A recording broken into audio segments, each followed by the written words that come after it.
Hello students, welcome to Magnet Brains. This is Anamika Singh. कैसे हैं आप सभी? मैं आशा करती हूँ कि आप सभी बहुत अच्छे होंगे एंड हाजिर हो चुके होंगे इस प्यारे से सेशन में, इस प्यारी सी वीडियो में, जहां मैं आज आप सभी के लिए लेकर आई हूँ एक बहुत ही प्यारा सा टॉपिक, यानी कि चैप्टर ही बोल देते हैं, क्योंकि टॉपिक नहीं, आज हम पूरे चैप्टर को डिस्कस करेंगे जिसका नाम है इलेक्ट्रिसिटी। बात कुछ ये है कि एग्जाम टाइम में इस वीडियो को हम देख रहे हैं और सबसे ज़्यादा इंपॉर्टेंट, महत्वपूर्ण है एग्जाम टाइम में एक ऐसी सिंगल वीडियो मिल जाना जहां पर हम पूरे चैप्टर को अच्छे से पढ़ सकें।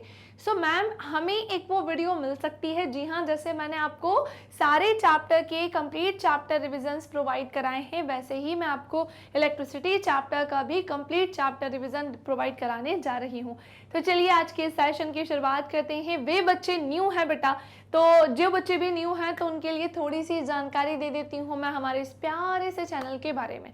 बहुत ध्यान से सुनिएगा। यदि आप क्लास 6 से लेकर 12th में किसी भी क्लास में है ना, magnet brains Hindi medium channel पर आप अपने सब्जेक्ट की क्लासेस अटेंड कर सकते हैं। किसी भी क्लास को देखने के लिए आपको कोई कोर्स बिल्कुल भी परचेस नहीं करना है और ना ही किसी भी तरह की कोई पेमेंट करनी है, क्योंकि मैग्नेट ब्रेन्स प्रोवाइड कराता है क्वालिटी एजुकेशन, वो भी बिल्कुल फ्री ऑफ कॉस्ट। इसी के साथ मैं आपको बताना चाहती हूँ कि बच्चा हम 5 स्टेट बोर्ड कवर करते हैं, जैसे UP board, Bihar board, MP board, Rajasthan board, Delhi board. And जितनी भी चीज़ें हम कवर करते हैं वो सब होती है अरेंज्ड फॉर्मेट में, जहाँ बेसिक से लेकर एडवांस लेवल हम लेकर चलते हैं एंड आप सभी के डाउट्स करते हैं सॉल्व। बस इतनी ही जानकारी मुझे आपको देनी थी, जो मैंने आपको दे दी है। नाउ आते हैं अब हम हमारे कंप्लीट चैप्टर रिवीजन वाले सेक्शन पे और इसको धमाकेदार तरीके से पढ़ते हैं। समटाइम्स ऐसा होता है ना कि हमें जानना होता है कि भाई इलेक्ट्रिसिटी क्या है, कैसे करंट फ्लो होता है, विद्युत का प्रवाह क्या कैसे होता है, ओम का नियम हमसे क्या कहता है, इसी के साथ साथ विद्युत धारा क्या होती है, एक सर्किट परिपथ क्या होता है। मल्टीपल चीज़ें हैं जो हमारे माइंड में कई बार चलती और चलनी भी चाहिए, है ना। तो बस उसी का जवाब देने आज मैं आप सभी के सामने आई हूँ फिजिक्स के इस चैप्टर में। तो बेटा एग्जाम टाइम में देख रहे हो, वीडियो को बड़े ध्यान से देखना, बड़े ध्यान से सुनना, आपको सारी चीज़ें यहाँ पर सीखने को मिलेगी। बात कुछ आती है, बात सबसे पहले तो ये आती है कि मैम इस चैप्टर में हम क्या क्या कवर करने वाले हैं। सबसे पहले तो हमें यही बता दीजिए कि इस चैप्टर में हम क्या क्या कवर करने वाले हैं।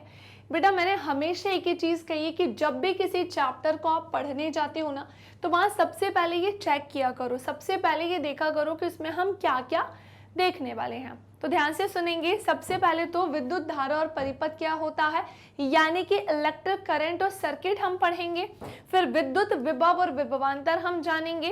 विद्युत परिपथ आरेख को हम डिस्कस करेंगे। ओम का नियम हमसे क्या कहता है ये हम जानेंगे। वह कारक जिन पर किसी चालक का प्रतिरोध यानी कि रेसिस्टेंस निर्भर करता है। प्रतिरोधकों के निकाय का प्रतिरोध, यानी कि हम यहाँ दो चीजें पढ़ेंगे। एक तो हम सीरीज कॉम्बिनेशन के बारे में जानेंगे, दूसरा हम पैरेलल कॉम्बिनेशन के बारे में जानेंगे। एंड इसी के साथ विद्युत धारा का तापीय प्रभाव क्या होता है और इसके व्यवहारिक अनुप्रयोग और विद्युत शक्ति क्या होती है, इन सभी पर हम क्या करेंगे, चर्चा। बेसिकली मैंने यहाँ पर अभी सबसे पहले आपको सारे नाम बताए हैं, तो एक काम करते हैं, थोड़ा सा इनको डिस्कस करते हैं। जैसे विद्युत धारा, बच्चा जो विद्युत धारा होती है ना, उसको हम इंग्लिश में बोलते हैं इलेक्ट्रिक करंट। क्या बोलते हैं? इसे हम इंग्लिश में बोलते हैं इलेक्ट्रिक करंट। विद्युत धारा बोले तो क्या हो जाएगी, ये होगी इलेक्ट्रिक करंट। और क्या है उसका परिपथ, परिपथ बोले तो उसका क्या हो जाएगा, सर्किट हो जाएगा। परिपथ बोले तो उसका क्या हो जाएगा, सर्किट। करंट का फ्लो पता है तभी हो सकता है जब एक सर्किट क्या हो, कंप्लीट हो। एंड अगेन वन थिंग कि मैम करंट फ्लो होता ही कैसे है एंड करंट का फ्लो किस में होता है, चर्चा करते हैं अभी हम इसमें। विद्युत धारा और परिपथ हम जानेंगे कि भाई इलेक्ट्रिक करंट क्या होता है, विद्युत धारा एक्चुअली में क्या है, कैसे ये धारा जो है वो प्रवाहित होती है और हमें इलेक्ट्रिसिटी मिलती है। क्या होता है ऐसा कि हमारे घरों में जो बिजली के वायर होते हैं वो करंट का फ्लो करवा देते हैं। एंड इसी के साथ साथ जो सर्किट है वो क्या होता है मैम, किन किन चीज़ों से मिलकर बना होता है, सर्किट बंद होना चाहिए कि खुला होना चाहिए, ये सारे पॉइंट्स हमारे माइंड में चलते रहते हैं और चलने भी चाहिए भाई, क्योंकि अगर ये सारे पॉइंट्स हमारे माइंड में नहीं चलेंगे तो हम कैसे आगे का सोच पाएंगे। सो विद्युत विभव और विभवांतर, है ना, विद्युत परिपथ आरेख, आपके एग्जाम में इससे क्वेश्चन, भाई इलेक्ट्रिसिटी चैप्टर से मल्टीपल क्वेश्चंस बनते हैं बेटा, ढेर सारे क्वेश्चंस बनते हैं इलेक्ट्रिसिटी चैप्टर से। ओम का नियम हम डिस्कस करेंगे, वह कारक जिन पर किसी चालक का प्रतिरोध यानी कि रेसिस्टेंस निर्भर करता है, ये भी मैं आपको पढ़ाऊंगी, है ना। यानी कि बेसिकली रेसिस्टेंस क्या होता है, तो ये एक तरीके की पता है क्या होती है, रुकावट होती है ना। ये धारा के प्रवाह का विरोध करने का काम करता है। सो रेसिस्टेंस बोले तो ये एक तरीके की क्या होती है, रुकावट होती है। और रुकावट तो किसी भी रूप में हो सकती है, जैसे हमने देखा कि भैया एक बार, दो बार और ये 3 बार, लेकिन ये एक सीधे ही चलते जा रही है, तो ये क्या होता है पता है, सीरीज कॉम्बिनेशन होता है। इसे हम क्या बोलते हैं, श्रेणी क्रम संयोजन बोलते हैं। और वहीं पर ये पता है क्या होता है, तो ये होता है पैरेलल कॉम्बिनेशन, ये ऐसा आया, ये ऐसा गया, ये ऐसा, और इसे हम क्या बोलते हैं, सो वेरी इंपॉर्टेंट, ये होता है पैरेलल कॉम्बिनेशन। क्या होता है, सो इसे हम पैरेलल कॉम्बिनेशन बोलते हैं। सो बस सब पे हम थोड़ी थोड़ी सी चर्चा करेंगे, आप बिल्कुल भी टेंशन नहीं लो, बिल्कुल भी परेशान नहीं हो, बस आप सेशन को एंड तक देखो। आई नो ये आपका एग्जाम टाइम वाला वीडियो है, इसीलिए मैं स्पेशली इसे बना रही हूँ। सो विद्युत धारा का तापीय प्रभाव क्या होता है, ध्यान से सुनो।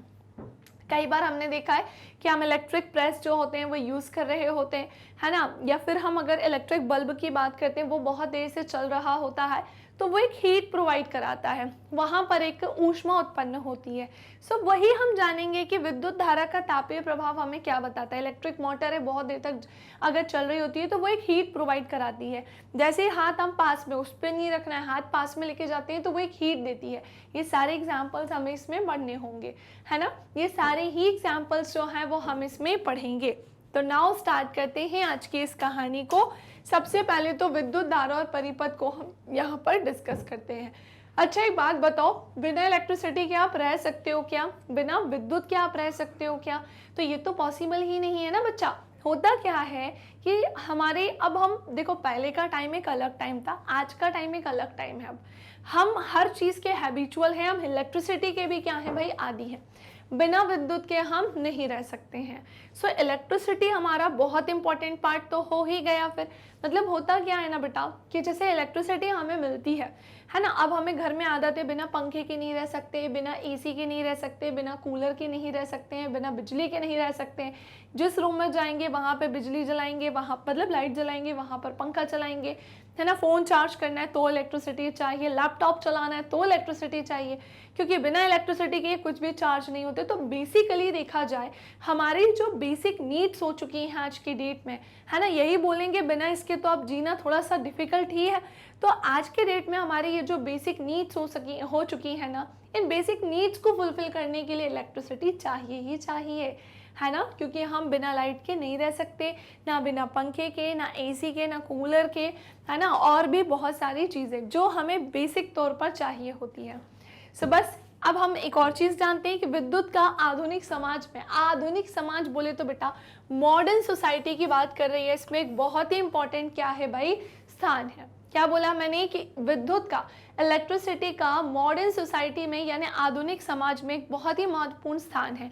ये घरों, अस्पतालों, विद्यालयों और उद्योगों तथा ऐसे ही अन्य संस्थानों के विविध उपयोगों के लिए नियंत्रित करने योग्य और सुविधाजनक जो है ऊर्जा का रूप है। आप देख लो, केवल घरों में ही नहीं, आज के डेट में अगर मैं ऐसा बोल रही हूँ कि ये मॉडर्न सोसाइटी में एक बहुत ही इम्पॉर्टेंट रोल प्ले करता है। किसमें भैया, मॉडर्न सोसाइटी की अगर हम बात करते हैं, है ना, अगर एक मॉडर्न सोसाइटी की बात करते हैं, सो एक मॉडर्न सोसाइटी में क्या होता है, वेरी इंपॉर्टेंट, एक मॉडर्न सोसाइटी में क्या होता है कि भाई इलेक्ट्रिसिटी के बिना हम नहीं रह सकते। तो ऐसा नहीं है कि ह्यूमंस की ही बात चल रही है, मानव मतलब घर में हम रह रहे इसलिए नहीं।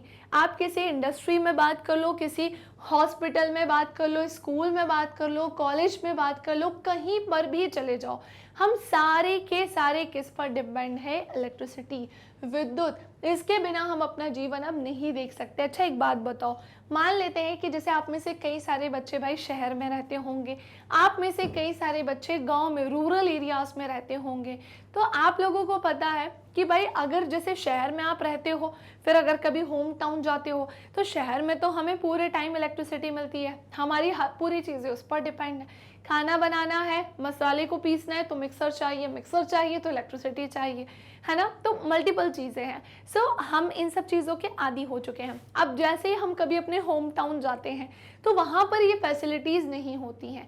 हाँ, काफ़ी ज़्यादा चेंजेस आ चुके हैं अब रूरल एरियाज़ में भी, लेकिन बेटा फिर भी जो चीज़ें हम शहर में देखते हैं सेम तो हमें वहाँ नहीं मिलता। आज भी कई सारे ऐसे गांव हैं जहाँ पर विद्युत नहीं है।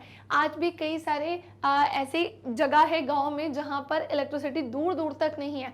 कई सारे गांव ऐसे हैं जो बहुत डेवलप हो गए हैं, यानी कि वहाँ पर इन्वर्टर्स का भी यूज़ होने लगा है। लेकिन आज भी कई सारे गांव ऐसे हैं जहाँ पर 24 घंटे में से मात्र 10 घंटे ही बिजली आती है, 8 घंटे ही बिजली आती है या 12 घंटे ही बिजली आती है। तो हमने जाना कि भाई सबका जीवन सामान्य नहीं है, और अब हम उन चीज़ों के बारे में बात कर रहे हैं जिस पर हम निर्भर, मतलब जिसके ऊपर हम निर्भर करते हैं, यानी कि इलेक्ट्रिसिटी के ऊपर। सो मॉडर्न सोसाइटी का एक बहुत इंपॉर्टेंट पार्ट है ये। हाँ, लेकिन आज भी इंडिया में, भारत में, हमारे रूरल एरियाज़ में, यानी कि हमारे ग्रामीण इलाकों की बात करते हैं तो कई सारे क्षेत्र ऐसे हैं जो बिना बिजली के ही चल रहे हैं, है ना। खैर, तो समझ में आ गया इतना। चलो आगे बढ़ते हैं अब हम, है ना। आगे बढ़ते हैं फटाफट से। विद्युत आवेश और धारा को जानते हैं, यानी कि इलेक्ट्रिक आवेश और करंट क्या होता है। देखो भाई, होता क्या है, इलेक्ट्रिक आवेश की अगर हम बात करते हैं, है ना, या विद्युत आवेश या फिर इलेक्ट्रिक चार्ज की अगर हम बात करते हैं, बेसिकली जो चार्ज होते हैं ना वो दो होते हैं। एक होता है पॉजिटिव चार्ज और एक होता है नेगेटिव चार्ज। चलो मैं आपको कुछ चीज़ें यहाँ पर एक्सप्लेन करती हूँ, कुछ चीज़ें यहाँ पर समझाती हूँ, है ना। समझना पहले तो ध्यान से कि मैं यहाँ पर कुछ चीज़ें एक्सप्लेन करती हूँ, कुछ चीज़ें आपको बेटा समझाती हूँ। सो होता क्या है, जैसे मैंने आपको क्या बोला कि हम पढ़ने जा रहे हैं इलेक्ट्रिक चार्ज, है ना। चलो भाई, इलेक्ट्रिक चार्ज पढ़ने जा रहे हैं, हिंदी में जो कि हो जाता है विद्युत आवेश, है ना। रुको रुको रुको रुको रुको रुको, हिंदी में जिसे हम बोलते हैं विद्युत आवेश। तो सुनो, होता यह है कि जब भी हम आवेश की बात करते हैं, सो आपको याद होगा, पहले भी मैंने आपको पढ़ाया है, केमिस्ट्री वाले सेक्शन में भी हमने जाना है कि बेटा जो आवेश होता है ना, ये दो तरीके के होते हैं। आवेश कितने तरीके के होते हैं, सो चार्ज, यानी कि जो आवेश है भाई ये दो तरीके के होते हैं। एक होता है positive charge and very important, एक होता है क्या बेटा, नेगेटिव चार्ज। क्या कहा मैंने आप सभी से कि एक पॉजिटिव चार्ज होता है और एक नेगेटिव चार्ज होता है। सो मैम, इलेक्ट्रिक करंट में या फिर विद्युत आवेश, इलेक्ट्रिक चार्ज में या विद्युत आवेश में चार्ज का क्या रोल होता है। तो थोड़ा सा बुद्धि चलाओ अपनी, कि हमने केमिस्ट्री में पढ़ा था कि पहली बात तो चार्ज का जो फ्लो होता है वो किस में होता है, मेटल्स के वायर में होता है, क्योंकि हमने जाना था metals are good conductor of heat and electricity, यानी कि जो धातुएं होती हैं वो विद्युत और ऊष्मा दोनों की ही क्या होती हैं, सुचालक। तो पहले तो हमें ये जानना होगा कि चार्ज, इलेक्ट्रिक चार्ज, विद्युत आवेश की बात चल रही है, तो आवेश का कहीं ना कहीं क्या हो रहा होगा भाई, प्रवाह हो रहा होगा। क्या कहा मैंने कि इस आवेश का कहीं ना कहीं क्या हो रहा होगा, प्रवाह, यानी ये चार्ज किसी ना किसी में तो फ्लो हो रहा होगा। तो पहले तो उसे ढूंढते हैं कि भाई ये किस में फ्लो हो रहा होगा। तो हमें याद आया कि मैम ने आपको केमिस्ट्री में चैप्टर नंबर 3 पढ़ाया था, जहां मैम ने आपको मेटल्स, नॉन मेटल्स और मेटेलॉइड्स के बारे में बताए थे, और जहां मैम ने आपको बताया था, क्या बताया था कि भाई जो करंट का फ्लो होता है ना वो किस में होता है बेटा, मेटल्स के वायर में होता है, यानी कि किस में होता है, धातुओं के तार में होता है। ऐसा कुछ भी याद आ रहा है क्या? देखो, तो हमने क्या देखा था, हमने ये देखा था, जैसे मान लेते हैं कि ये क्या है, मेटल का वायर है, ठीक है। क्या बोला मैंने, जैसे हम जान लेते हैं या मान लेते हैं कि ये क्या है, मेटल वायर है। अब पता है होता क्या है, धातु के तार की बात करें, इसकी स्मॉलेस्ट यूनिट क्या होती है, सबसे छोटी इकाई। तो मैंने आपको ऑलरेडी क्लास 9th में भी तो बेटा आपने पढ़ा है ना, क्लास 9th में याद कीजिए, हमें चैप्टर नंबर 1 में बहुत अच्छे से बताया है कि हमारी आसपास के ये जो पदार्थ होते हैं वो किस अवस्था में होते हैं, ये सॉलिड में भी होते हैं, लिक्विड में भी होते हैं, गैसियस फॉर्म में भी होते हैं। अच्छा एक बात बताओ, जैसे आपके सामने मैं दिख रही हूँ अभी, है ना, आप जिस फोन में मुझे देख रहे होंगे, जिस लैपटॉप में देख रहे होंगे, या फिर जिस पीसी में आप देख रहे होंगे, तो वो सब किस स्टेट में है, यानी कि बेटा किस अवस्था में? तो आप क्या कहेंगे मैम, सब तो सॉलिड स्टेट में है, यानी कि सब लोग ठोस अवस्था में। बिल्कुल सही बोला है आपने कि सब लोग ठोस अवस्था में हैं। लेकिन इसी के साथ साथ क्या आपने सोचा है कि सारी चीजें सॉलिड ही है क्या? नहीं। आप अपने घर में देखो, आपके घर में पानी भी होगा, ऑयल भी होगा, है कि नहीं है? तो ये तो लिक्विड स्टेट में है। और हमारे एटमॉस्फेयर में कितनी सारी गैसेस है कि नहीं है? हम सांस भी तो ले रहे हैं। हमारे एटमॉस्फेयर में 78% बेटा नाइट्रोजन गैस होती है, यहाँ कार्बन डाइऑक्साइड भी, ऑक्सीजन भी है। तो हमारे एटमॉस्फेयर में तो ढेर सारी गैसेस है। ये गैसेस हमको कैसे मिलती हैं? सो ये गैसेस हमको मिलती हैं कैसे, मतलब ये सब ये गैसियस फॉर्म में है। तो हमने जाना कि हमारे आसपास सॉलिड, लिक्विड, गैस हर तरीके की जो वस्तुएं हैं पाई जाती हैं। लेकिन ये वस्तुओं की सबसे छोटी इकाई क्या है? चाहे मैं अब एक फ़ोन की बात करूं, चाहे मैं ये स्मार्ट बोर्ड की बात करूं, या मैं एक छोटे से स्टाइलस की बात करूं, अगर हम आसपास का कुछ भी देखते हैं, इन सभी की स्मॉलेस्ट यूनिट क्या है? सो हमने पढ़ा हुआ है, सभी की जो सबसे छोटी इकाई होती है ना बेटा, वो तो एटम होती है। हिंदी में जो कि क्या कहलाता है? परमाणु कहलाता है। और हमने क्या जाना कि ये मेटल का वायर है, इसकी भी सबसे छोटी इकाई क्या हो जाएगी? सो इस मेटल, भैया ये भी किससे मिलकर बना है? बहुत सारे एटम से मिलकर बना है, यानी कि बहुत सारे परमाणुओं से मिलकर बना है। और इसकी भी सबसे छोटी इकाई क्या होगी? सो इसकी भी सबसे छोटी इकाई बेटा, यानी कि जो इसकी स्मॉलेस्ट यूनिट है ना, इसकी जो स्मॉलेस्ट यूनिट है वो भी क्या हो जाएगी? तो ध्यान से सुनिए, इसकी सबसे छोटी इकाई एटम ही होगी, है ना। क्या होगी? एटम ही होगी। हिंदी में जो कि क्या कहलाता है? परमाणु कहलाता है। Very good. तो मतलब ये जो मेटल का वायर होगा, इसकी सबसे छोटी इकाई एटम है। ये मैंने आपको क्यों बताया? क्योंकि एटम किससे मिलकर बना होता है भैया? इसके होते हैं सब एटॉमिक पार्टिकल्स। क्या होते हैं? सब एटॉमिक पार्टिकल्स इसके होते हैं। क्लियर? सब एटॉमिक पार्टिकल्स होते हैं, है ना। और ये जो सब एटॉमिक पार्टिकल्स से कितने होते हैं बेटा? 3 होते हैं। कौन कौन से होते हैं? So very very very important, electron, और क्या होता है? प्रोटॉन, और क्या होता है? न्यूट्रॉन होता है। अब आप कहेंगे मैम कहाँ आप हमें इलेक्ट्रिक चार्ज बता रहे थे, कहाँ आप हमें कहाँ ये मेटल वायर बताने लगे? और चलिए ठीक है, ये भी हम समझ गए क्योंकि इसी में करंट का फ्लो होता है। लेकिन आपने इतना कुछ हमें क्यों बताया? क्योंकि बेटा इसके पीछे रीज़न है। मुझे एक बात बताओ कि ये जो एटम है, जिसमें मतलब बेसिकली चार्ज तो इसमें फ्लो हो रहा है, तो इसकी स्मॉलेस्ट यूनिट ढूंढनी पड़ेगी, यानी वो एटम होगा। एटम के अंदर क्या पाए जाते हैं? इसके 3 सब एटॉमिक पार्टिकल्स पाए जाते हैं। दैट मीन्स करंट के फ्लो कराने में एटम का रोल है। एटम खुद तो नहीं कर रहा है, ये उसके अंदर उसके सब एटॉमिक पार्टिकल्स ही करंट को फ्लो कराने का काम करते हैं, लेकिन तीनों नहीं। वेरी इंपॉर्टेंट, लेकिन तीनों नहीं। आप सोचो कि भाई करंट के फ्लो कराने में प्रोटॉन का जो है अपना कंट्रीब्यूशन है, इलेक्ट्रॉन का अपना कंट्रीब्यूशन है, और न्यूट्रॉन का अपना। ऐसा कुछ भी नहीं है। अगर आपके दिमाग में ऐसा कुछ चल रहा है तो आप यहाँ पर क्या हो भैया? गलत हो। रीजन है इसके पीछे, क्योंकि जो सब एटॉमिक पार्टिकल्स है ना, उसमें केवल और केवल यहाँ इलेक्ट्रॉन ही हेल्प करता है करंट के फ्लो करने में। देखो इसके पीछे रीजन है। रीजन ये है कि जो एक एटम है, मान लेते हैं कि ये कोई एटम है ना, और ये उसका क्या है? नाभिक, और बाहर के साइड बेटा उसके क्या है? ऑर्बिट्स है। ठीक है, अब मुझे बताओ तीनों सब एटॉमिक पार्टिकल्स की लोकेशन क्या होती है? तो हमें पता है कि भैया प्रोटॉन और न्यूट्रॉन तो न्यूक्लियस के अंदर होते हैं, और जो इलेक्ट्रॉन होते हैं वो अपनी बाहर की कक्षा में क्या लगा रहे होते हैं? चक्कर लगा रहे होते हैं। तो एक ही जगह पर स्थित या स्थिर कौन है? तो तुमने क्या बोला कि मैम वो ना प्रोटॉन और न्यूट्रॉन है, वो एक ही जगह पर क्या है? अच्छे से स्थिर है। कौन? प्रोटॉन और न्यूट्रॉन। मतलब ये गति नहीं कर सकता। और करंट तो तब फ्लो होगा जब कोई सब एटॉमिक पार्टिकल फ्लो होगा। तो प्रोटॉन और न्यूट्रॉन नहीं होता है, बल्कि कौन होता है बेटा? सो वो होता है इलेक्ट्रॉन। जैसा कि आप सभी जानते ही हैं, क्लास 10th और 9th सब जगह पढ़कर बैठे हो कि जो इलेक्ट्रॉन होते हैं वो अपने ऑर्बिट्स में क्या लगा रहे होते हैं? चक्कर। और इलेक्ट्रॉन का प्रवाह होता है तो ही करंट का क्या होता है? प्रवाह। यानी कि किसका प्रवाह होता है? विद्युत का प्रवाह होता है।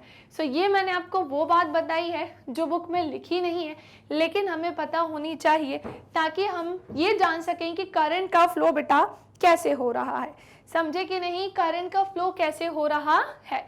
सो इलेक्ट्रिक चार्ज, विद्युत आवेश, भाई चार्ज फ्लो होगा तो चार्ज तो फ्लो हो रहा है।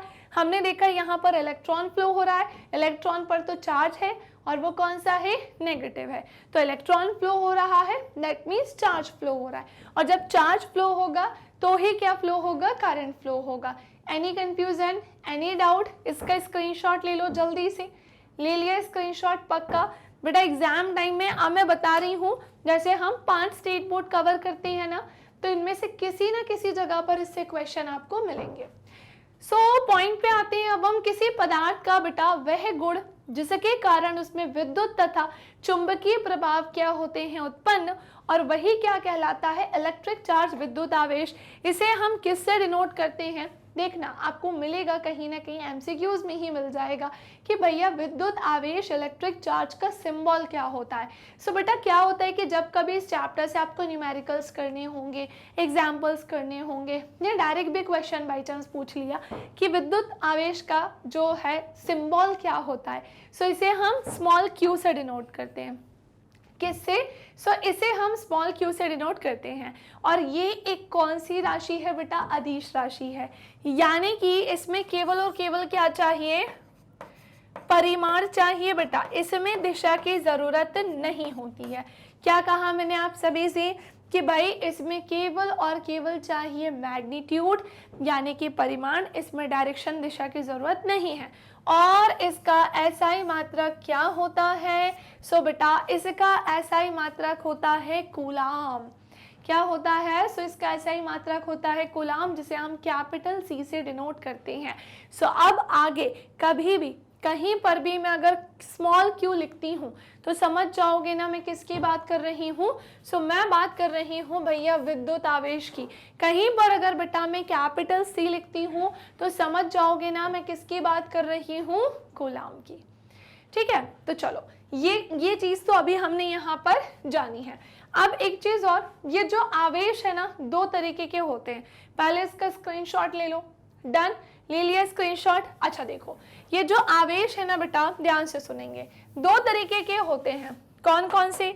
तो हमने देखा कि भैया ये जो चार्ज है ये कैसे होते हैं? पॉजिटिव भी होते हैं एंड नेगेटिव भी होते हैं। क्या कहा मैंने आप सभी से कि चार्ज पॉजिटिव भी होते हैं, नेगेटिव भी होते हैं। तो मैम आकर्षण कहाँ पर होता है और प्रतिकर्षण कहाँ पर होता है? यानी चार्जेस एक दूसरे को अट्रैक्ट कब करते हैं और चार्जेस एक दूसरे को रिपेल कब करते हैं? तो देखो होता यह है कि अगर मैं बात करती हूँ पॉजिटिव चार्ज की, है ना, और अगर मैं बात करती हूँ नेगेटिव चार्ज की, है ना, या फिर मैं बात करती हूँ पॉजिटिव नेगेटिव चार्ज की, तो हम देख रहे हैं कि भाई जो ऑपोजिट चार्जेस है ना, ऑपोजिट चार्जेस एक दूसरे को अट्रैक्ट करने का काम करते हैं। ध्यान रखना, है ना। ऑपोजिट चार्जेस जो होते हैं ना, एक सेकंड में इसको ना यहाँ साइड में लिख रही हूँ कि पॉजिटिव होंगे, नेगेटिव बेटा, और पॉजिटिव नेगेटिव। तो होता ये है कि पॉजिटिव और नेगेटिव एक दूसरे को रिपेल करने का, प्रतिकर्षित करने का काम करते हैं। सो ये रिपेल करने का काम कर रहे हैं, यानी प्रतिकर्षित कर रहे हैं।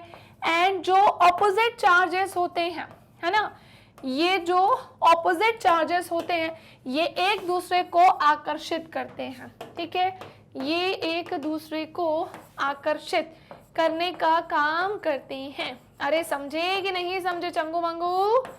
अरे बोले समझ में आया? जल्दी से बोलो। सारे बच्चे मुझे कमेंट सेक्शन में बोलेंगे क्या इतनी कहानी समझ में आई जितनी मैंने यहाँ पर बताई है। देखो अगर चार्जेस ऑपोजिट होंगे, जैसे आपको याद है मैंने आपको पढ़ाया है ना, जो सोडियम आयन बेसिकली होता है और जो क्लोराइड आयन होता है, सोडियम आयन और क्लोराइड आयन बेसिकली जो होता है, इनके चार्जेस कैसे होते हैं, ऑपोजिट है। कैसे हैं, सो इनके चार्जेस पॉजिटिव है, पर ये एक दूसरे को इतना ज़्यादा अट्रैक्ट करते हैं कि इनके बीच में क्या होता है, या आपस में मिलकर एक कंपाउंड ही बना देते हैं। इनके बीच का अट्रैक्शनल फोर्स या इनके बीच का आकर्षण बल इतना ज़्यादा होता है कि ये आपस में मिलकर एक कंपाउंड यानी कि यौगिक बनाने का ही क्या कर लेते हैं, काम कर लेते हैं। अरे समझे, चलो इसका स्क्रीनशॉट ले लेते हैं। मैंने आपको बता दिया चार्जेस दो होते हैं, है ना, एक पॉजिटिव एक नेगेटिव, हिंदी में जो कि क्या कहलाते हैं, आप इसे बोल सकते हैं धनायन, जो कि कैटायन के नाम से जाना जाता है ना, धनायन बोल सकते हैं बेटा, जो कि आपको कैटायन के नाम से मिलेगा। और उसी तरह से आप इसे क्या बोल सकते हैं, सो ये है क्या, ऋण आयन, जो कि आपको किस नाम से मिलेगा, सो ये आपको एनायन के नाम से मिलेगा। ठीक है, सो हमने ये कहानी यहाँ पर जान ली। थम्स अप कर दें सारे बच्चे जो अभी बिल्कुल बोर्ड एग्जाम के बिल्कुल सामने देख रहे हैं इस वीडियो को, तो सारे ही बच्चे कमेंट करके बताए इतना डन। ओके, तो स्क्रीनशॉट भी ले लिया होगा आपने। पॉजिटिव नेगेटिव चार्ज को थोड़ा सा और जानते हैं। सो धनात्मक, धनावेश भी बोल दो, ऋणावेश बोल दो।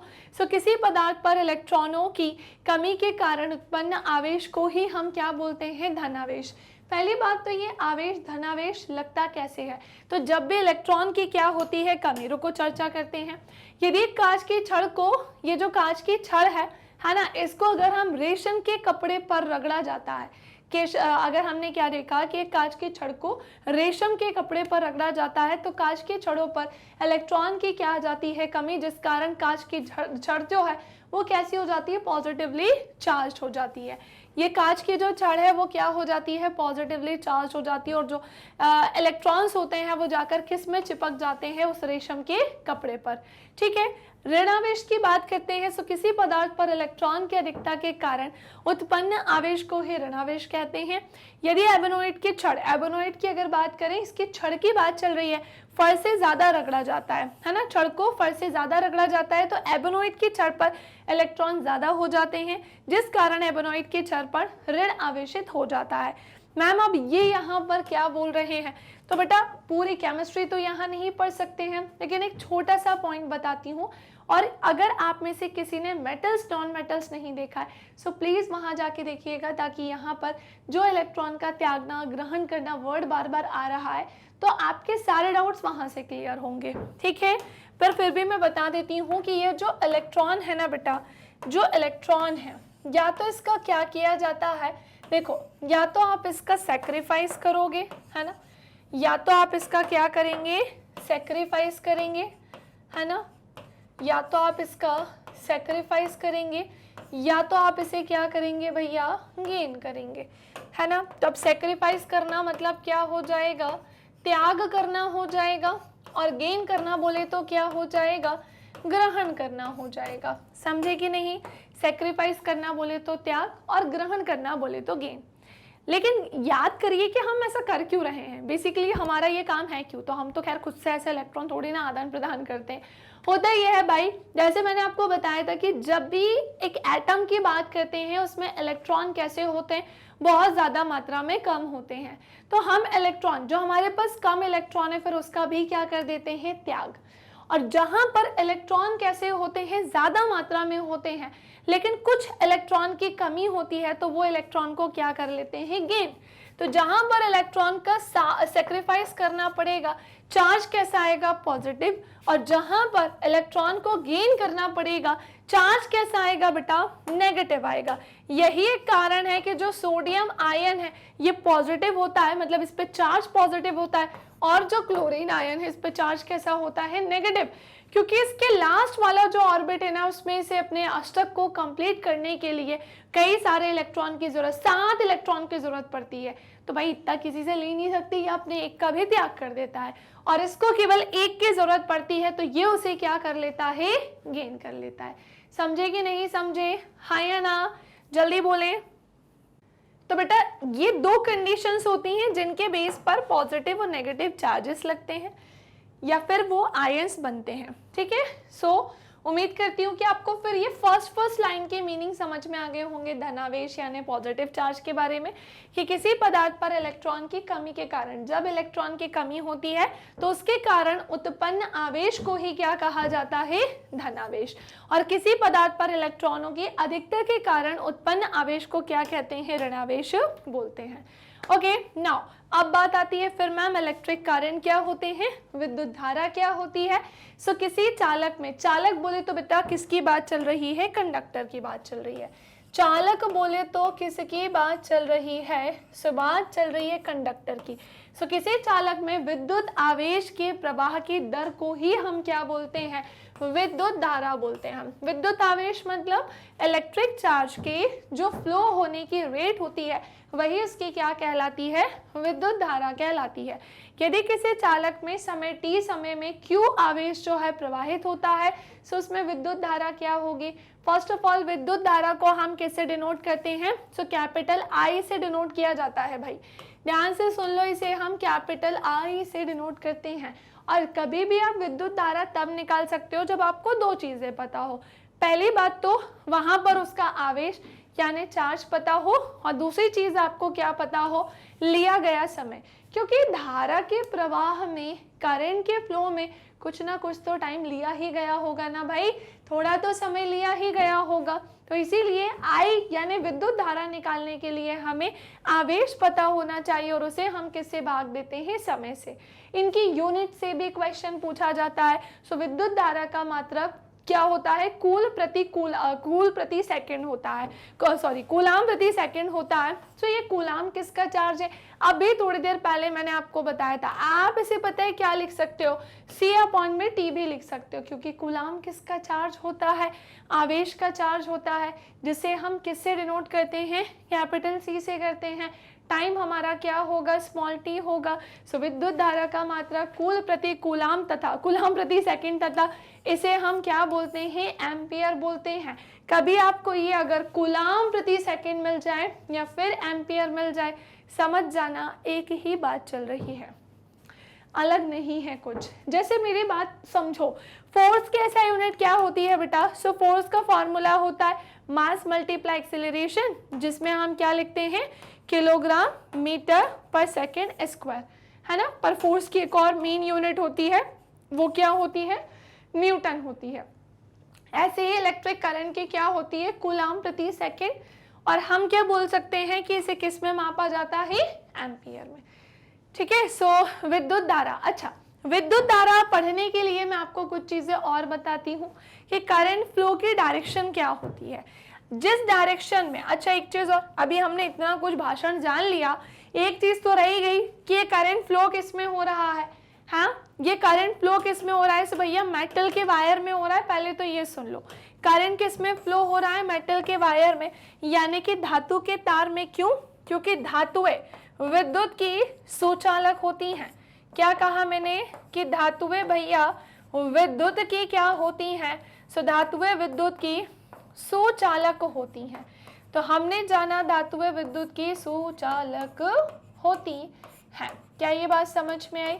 तो हमने देखा कि जो मेटल का वायर है उसमें हमने जाना कि भैया जो धातुएं हैं उसी में ही करंट का फ्लो होगा, और धातुएं विद्युत की सुचालक होती हैं। सबसे बेस्ट मेटल कौन सा होता है, सो हमने पढ़ के रखा है भैया, सिल्वर जो है वो बेस्ट होता है। हमने जो पढ़ा है कॉपर भी कैसा होता है, बेस्ट होता है। एंड थर्ड नंबर पे क्या है, एल्यूमिनियम भी क्या होता है, बेस्ट होता है ना। सो सिल्वर, कॉपर, एल्यूमिनियम ये सभी के सभी कैसे होते हैं, बेस्ट होते हैं। सो सिल्वर की अगर बात करें तो फिर तो पॉइंट तो वही आ गया कि मैम हमारे घरों के जो तार होते हैं, यानी कि जो जनरली हम इलेक्ट्रिक वायर्स की बात करते हैं, वो तो मेटल्स के सिल्वर के बने होने चाहिए। बेटा सिल्वर है इलेक्ट्रिसिटी, विद्युत का एक अच्छा चालक है। लेकिन बात को थोड़ा सा समझने की कोशिश करना, बात को थोड़ा ध्यान से सुनना कि इसमें करंट का फ्लो होगा अच्छे से, बट बहुत महंगा है भाई। यानी कि आप समझ रहे हो कितना ज़्यादा क्या है, महंगा है। हाँ, कितना ज़्यादा क्या है, महंगा है। तो ध्यान से सुनेंगे, हम इसीलिए सिल्वर का यूज़ इसमें नहीं कर सकते हैं। है ना, क्योंकि भाई देखो हम इंडिया में रहते हैं, और जब हम इंडिया में रहते हैं हमारे यहाँ तो चप्पलें चोरी हो जाती हैं, तो ये वायर में अगर ये चांदी के बनने लगे, चांदी तो बड़ी महंगी चल रही है, किलो के भाव से बिकती है, 90,000 95,000 अलग अलग रेट इसका चलता है। तो आप सोचो कि अगर हम इलेक्ट्रिक वायर में यूज़ करेंगे तो जहाँ पर एक चांदी की पायल खरीदने में, है ना, या फिर सिल्वर का कुछ भी खरीदने में हमें बड़ा सोचना पड़ता है, तो वहाँ पर हम घरों के तार में इसका यूज़ नहीं कर सकते, बहुत महंगा हो जाएगा। दैट्स वाई किसका यूज़ किया जाता है घरों के तार में, कॉपर वायर का यूज़ किया जाता है। ठीक है, चलो, तो ये थी कहानी कि भाई जो मेटल्स के वायर होते हैं ना, वो जनरली किसके बने होते हैं, मेटल के वायर कह रहे हैं, इलेक्ट्रिक वायर जो होते हैं वो जनरली मेटल्स के ही बने होते हैं, बिकॉज जो मेटल्स होते हैं वो विद्युत के सुचालक होते हैं।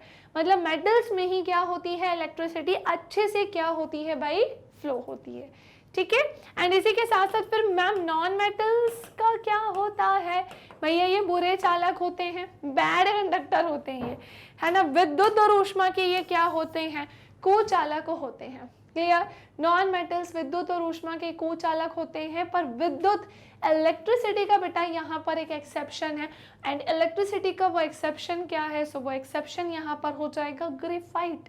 केवल एक ऐसा नॉन मेटल है जिसमें विद्युत का प्रवाह होता है, और वो क्या हो जाएगा, ग्रेफाइट।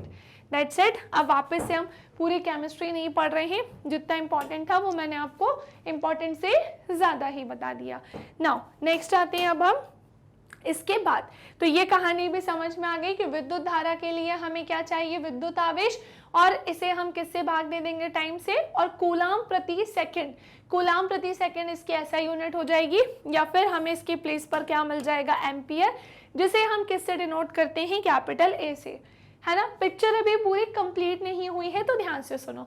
यदि किसी परिपथ बोले तो बेटा क्या होता है, सर्किट, और ये सर्किट है ना कई सारी चीज़ों से मिलकर बना होता है, चाहे इसमें बैटरी होना चाहिए या फिर सेल हो, यहाँ पर की यानी कुंजी होनी चाहिए, इसी के साथ एक बल्ब होना चाहिए, मतलब सारी चीज़ें अगर उपस्थित हैं, मेटल का वायर है और सब एक दूसरे से प्रॉपरली क्या है, कनेक्टेड है, तो ही हम क्या कहेंगे कि हमारा सर्किट अब पूरी तरह से कंप्लीट है। स्विच को ऑन करके हम यहाँ पे करंट के फ्लो को देख सकते हैं। ठीक है, मतलब हम देख सकते हैं कि करंट फ्लो होगा और जो बल्ब है वो जलने लगेगा। बट अगर सर्किट कंप्लीट नहीं है तो ध्यान रखना, बट अगर सर्किट कंप्लीट नहीं है तो आपको बहुत प्रॉब्लम हो सकती है। ठीक है, तो यदि किसी सर्किट में 1 सेकंड में 1 कूलाम आवेश प्रवाहित होता है तो उस परिपथ में विद्युत धारा 1 एम्पियर होती है, अर्थात 1 एम्पियर बराबर होता है 1 कूलाम प्रति 1 सेकंड। मतलब इसका ये हुआ कि भैया 1 एम्पियर विद्युत धारा जो है इसका प्रवाह जो है 1 सेकंड में, मतलब जब 1 कूलाम आवेश जो है प्रवाहित होता है और इसके प्रवाह में 1 सेकंड का समय लगता है, सो 1 कूलाम के आवेश में 1 सेकंड का समय लगा, तो विद्युत धारा का प्रवाह भी कितना हुआ भैया, 1 एम्पियर हुआ। सो 1 सेकंड में 1 कूलाम आवेश प्रवाहित होता है तो उस परिपथ में प्रवाहित विद्युत धारा जो है वो भी कितनी हो जाएगी, 1 एम्पियर हो जाएगी। विद्युत धारा के छोटे मात्रक मिली एम्पियर होते हैं और माइक्रो एम्पियर होते हैं। ये तो बहुत ही इंपॉर्टेंट बात बता दी है भाई। बिल्कुल, यहाँ पर हमसे बोला है कि जो विद्युत धारा है यानी कि इलेक्ट्रिक करंट है बेटा, इसके जो छोटे मात्रक होते हैं वो क्या होते हैं, मिली एम्पियर तथा क्या होते हैं, माइक्रो एम्पियर होते हैं। 1 मिली एम्पियर बराबर होता है 10⁻³ एम्पियर के, और 1 माइक्रो एम्पियर बराबर होता है 10⁻6 एम्पियर के। क्या बोला है, 1 मिली एम्पियर किसके बराबर होता है, 10⁻³ एम्पियर के, और 1 माइक्रो एम्पियर बराबर होता है 10⁻6 एम्पियर। ठीक है, चलो दैट्स इट। अब आते हैं करंट की डायरेक्शन क्या है ना, धारा की दिशा क्या है, इलेक्ट्रॉन जिस दिशा में जा रहे हैं क्या धारा भी उसी दिशा में जाती है क्या। चलो सुनो, समझो बच्चा, होता यह है कि अब सबसे पहली चीज कि आप देखो कि इलेक्ट्रॉन की डायरेक्शन हमें ये दिख रही है, ये हमारा जो है पूरा का पूरा सर्किट है ना, जहां पर ये बैटरी बोल सकते हैं और उसका ये पॉजिटिव टर्मिनल है, एंड वेरी इंपॉर्टेंट उसी बैटरी का ये क्या हो जाएगा, नेगेटिव टर्मिनल। सो हमने देखा कि इलेक्ट्रॉन जो है ऐसे फ्लो हो रही हैं, दैट मीन्स इलेक्ट्रॉन की डायरेक्शन ये है। तो हमने देखा कि करंट की डायरेक्शन क्या होगी, हमेशा ध्यान रखना उल्टी होती है, यानी कि इलेक्ट्रॉन जिस दिशा में जाता है करंट उस दिशा में नहीं जाएगा, करंट का जो फ्लो होगा उसके ऑपोजिट डायरेक्शन में होगा। हमेशा ये चीज़ ध्यान रखना। सो किसी चालक में विद्युत धारा की दिशा उसमें प्रवाहित होने वाले धन आवेश की दिशा में होती है। क्या कहा मैंने? तो मैंने ये कहा है किसी भी चालक या कंडक्टर में जो इलेक्ट्रिक करंट होता है उसकी डायरेक्शन उसमें फ्लो होने वाले जो धन आवेश है ना उसकी दिशा में होती है। धातु में विद्युत धारा मुक्त इलेक्ट्रॉन अर्थात ऋण आवेशों के प्रवाह से उत्पन्न होती है। और जो मेटल्स होते हैं, है ना, जो मेटल्स होते हैं इनमें करंट फ्लो जो है जो फ्री इलेक्ट्रॉन्स होते हैं अर्थात जो ऋण आवेश के प्रवाह से होती है।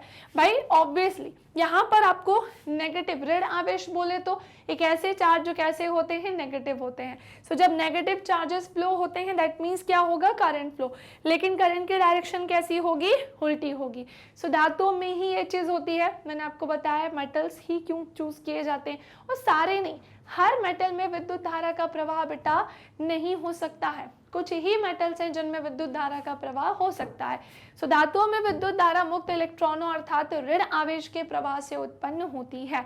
विद्युत धारा की दिशा मुक्त इलेक्ट्रॉनों के प्रवाह की दिशा के विपरीत होती है। इस लाइन को अपने दिमाग में ऐसे छाप लेना कि कोई नींद में भी तुमसे पूछे ना तो तुम आंसर दे सको कि हाँ भाई बिल्कुल सही है। इलेक्ट्रॉन जिस डायरेक्शन में फ्लो होता है करंट उसके ऑपोजिट डायरेक्शन में क्या होता है, फ्लो। और विद्युत परिपथ में धारा सेल के धनात्मक टर्मिनल से ऋणात्मक टर्मिनल की ओर क्या होती है, प्रवाहित होती है। ठीक है। सो विद्युत परिपथ इलेक्ट्रिक सर्किट में धारा जो होती है, करंट जो होती है, वो एक सेल के पॉजिटिव टर्मिनल से बेटा नेगेटिव टर्मिनल की ओर क्या करता है, फ्लो करता है। पॉजिटिव से किसकी ओर, नेगेटिव की ओर, यानी कि धनात्मक से किसकी ओर, ऋणात्मक की ओर। क्लियर? चलो नेक्स्ट आए अब हम आगे की तरफ। सो अब अगला पॉइंट आता है इलेक्ट्रिक सर्किट, है ना। अब मैं आपको एक और चीज पढ़ाने जा रही हूँ, और वो एक चीज और क्या है, सो भैया वो हो जाएगी हमारी इलेक्ट्रिक सर्किट, यानी कि इसे हम क्या बोलेंगे, विद्युत परिपथ बोलेंगे। जिसमें ये हमारी क्या है भाई, हमने देखा सेल है, ये हमारे पास क्या है, एक बल्ब है जो जल रहा है, और हमने क्या देखा कि ये क्या है, की है। क्लियर? की ही मानेंगे हम इसे। और यहाँ पर आप ध्यान से देखो, सो ऑब्वियसली ये क्या है, मेटल के वायर हैं। सो बात कुछ आती है कि ये सर्किट यहाँ पे क्या है, पूरी तरह से कंप्लीट है। अच्छा एक बात बताओ कि अगर मेरे हाथ में एक वायर है मेटल का और वो किसी भी चीज से कनेक्ट नहीं है, तो क्या मैं ऐसा बोल सकती हूँ कि करंट फ्लो हो रहा है? क्या ये पॉसिबल है कि मेटल का वायर हाथ में लेकर बैठे हुए और हमें करंट लग जाए, चिपक जाए हम उसमें? पॉसिबल है क्या? नहीं। ये बताए कब पॉसिबल होता है, जब पूरा सर्किट कंप्लीट होता है, जैसे कि ये है। सो हमने देखा एक सर्किट का कंप्लीट होना बहुत इंपॉर्टेंट है, तभी ये बल्ब जलेगा।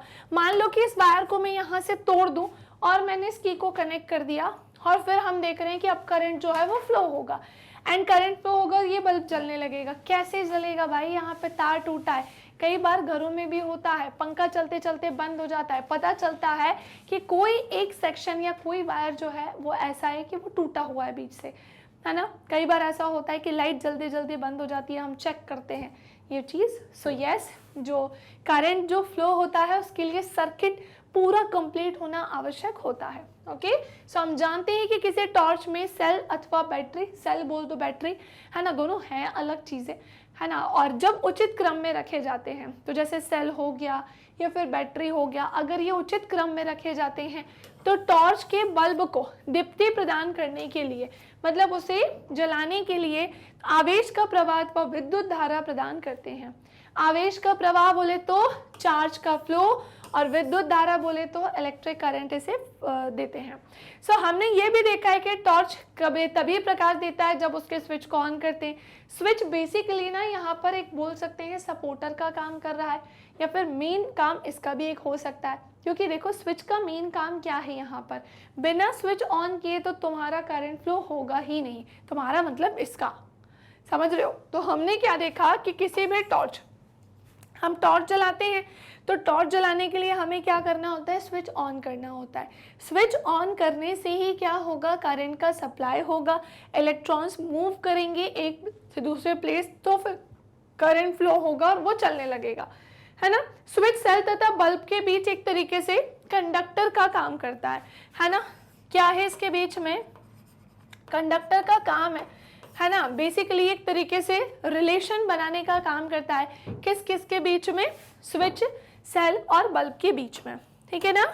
चलो, आप सभी के बीच में एक तरीके से कनेक्शन बनाने का काम ही कौन करता है, सो वो करता है कौन, सो वो हमारा स्विच करता है सेल और बैटरी या बल्ब के बीच में, ठीक है। चलिए, तो उम्मीद करती हूँ कि आपको ये भी समझ में आ गया होगा। और किसी विद्युत धारा के सतत तथा बंद पथ को ही हम क्या बोलते हैं, विद्युत परिपथ कहते हैं। ये सतत होता है, लगातार होता है, और कैसा होता है भाई, बंद होना चाहिए, बंद। तो उसी यही क्या कहलाता है, विद्युत परिपथ, इलेक्ट्रिक सर्किट कहलाता है।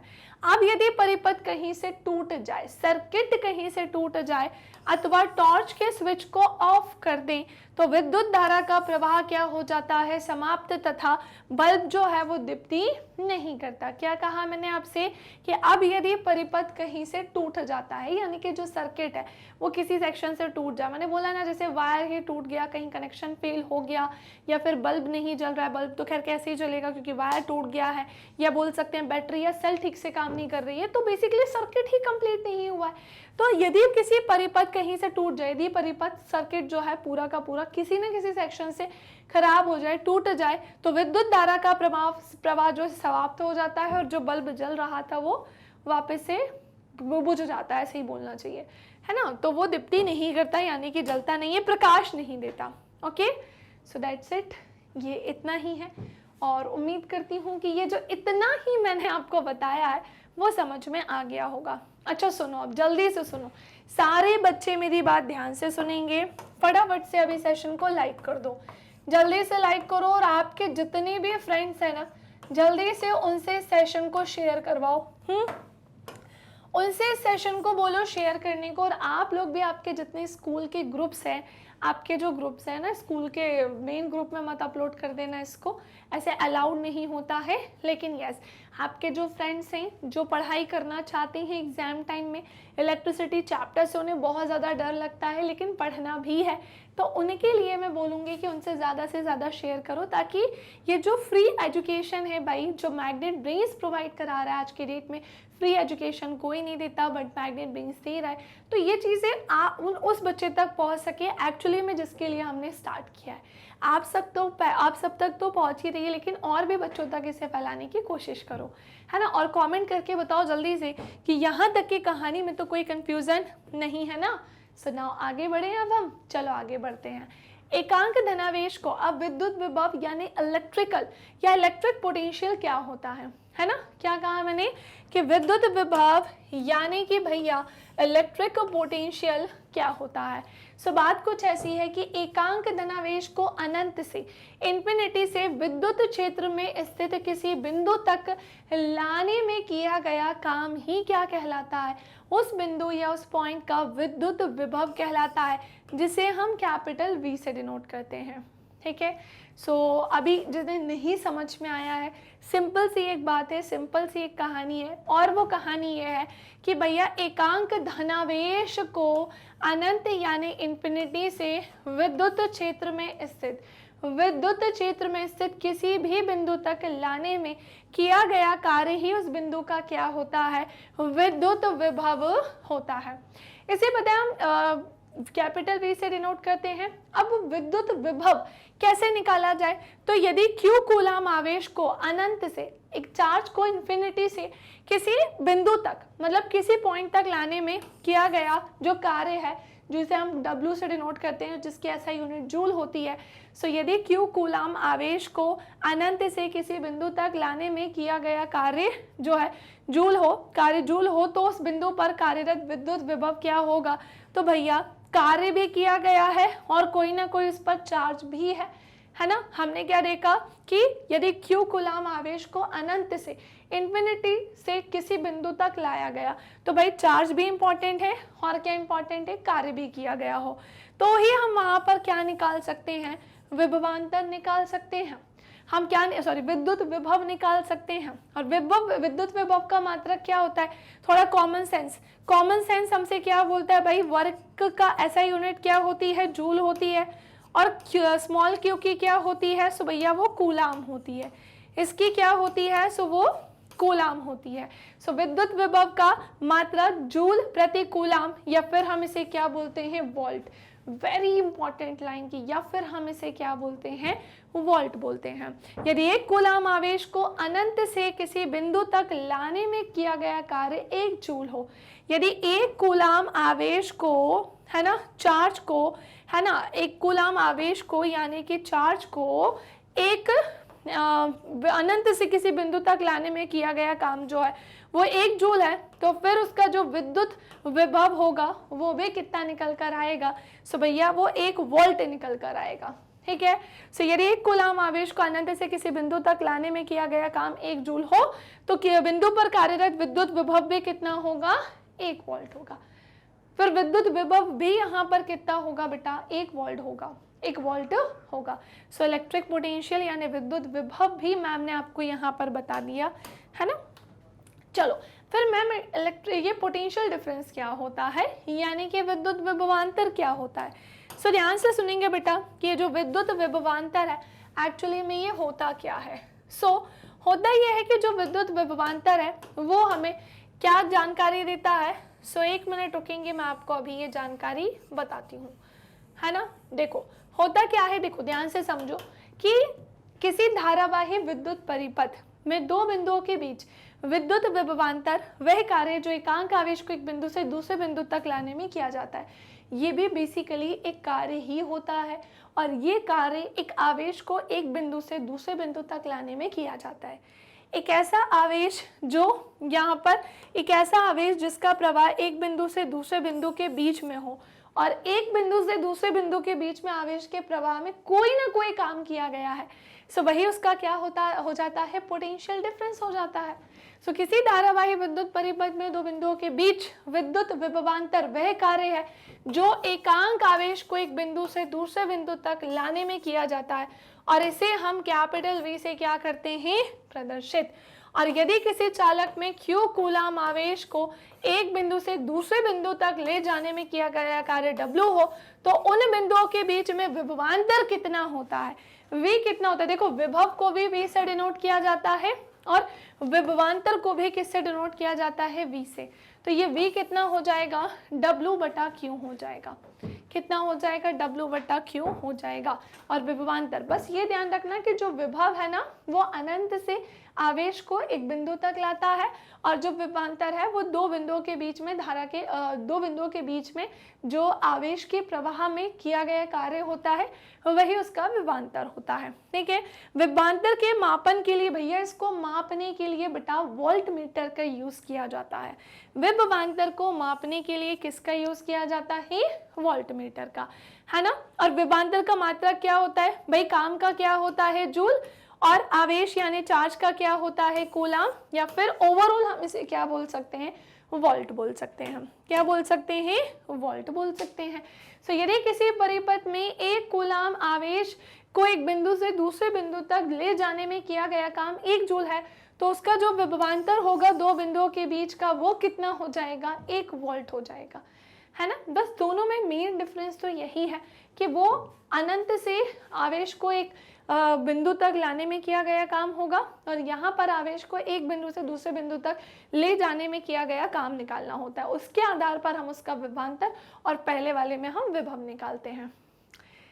चलिए आगे बढ़ते हैं अब हम, और ये भी इसका भी स्क्रीनशॉट ले लेना। चलो, सो मैंने एक वर्ड अभी यहाँ पर यूज़ किया, और वो वर्ड क्या था भैया, सो मैंने एक वर्ड यूज़ किया है और वो है वोल्ट मीटर। आता है ये कई बार, है ना। जैसे विभवांतर के मापन के लिए हम उसमें किसका यूज करते हैं, वोल्ट मीटर।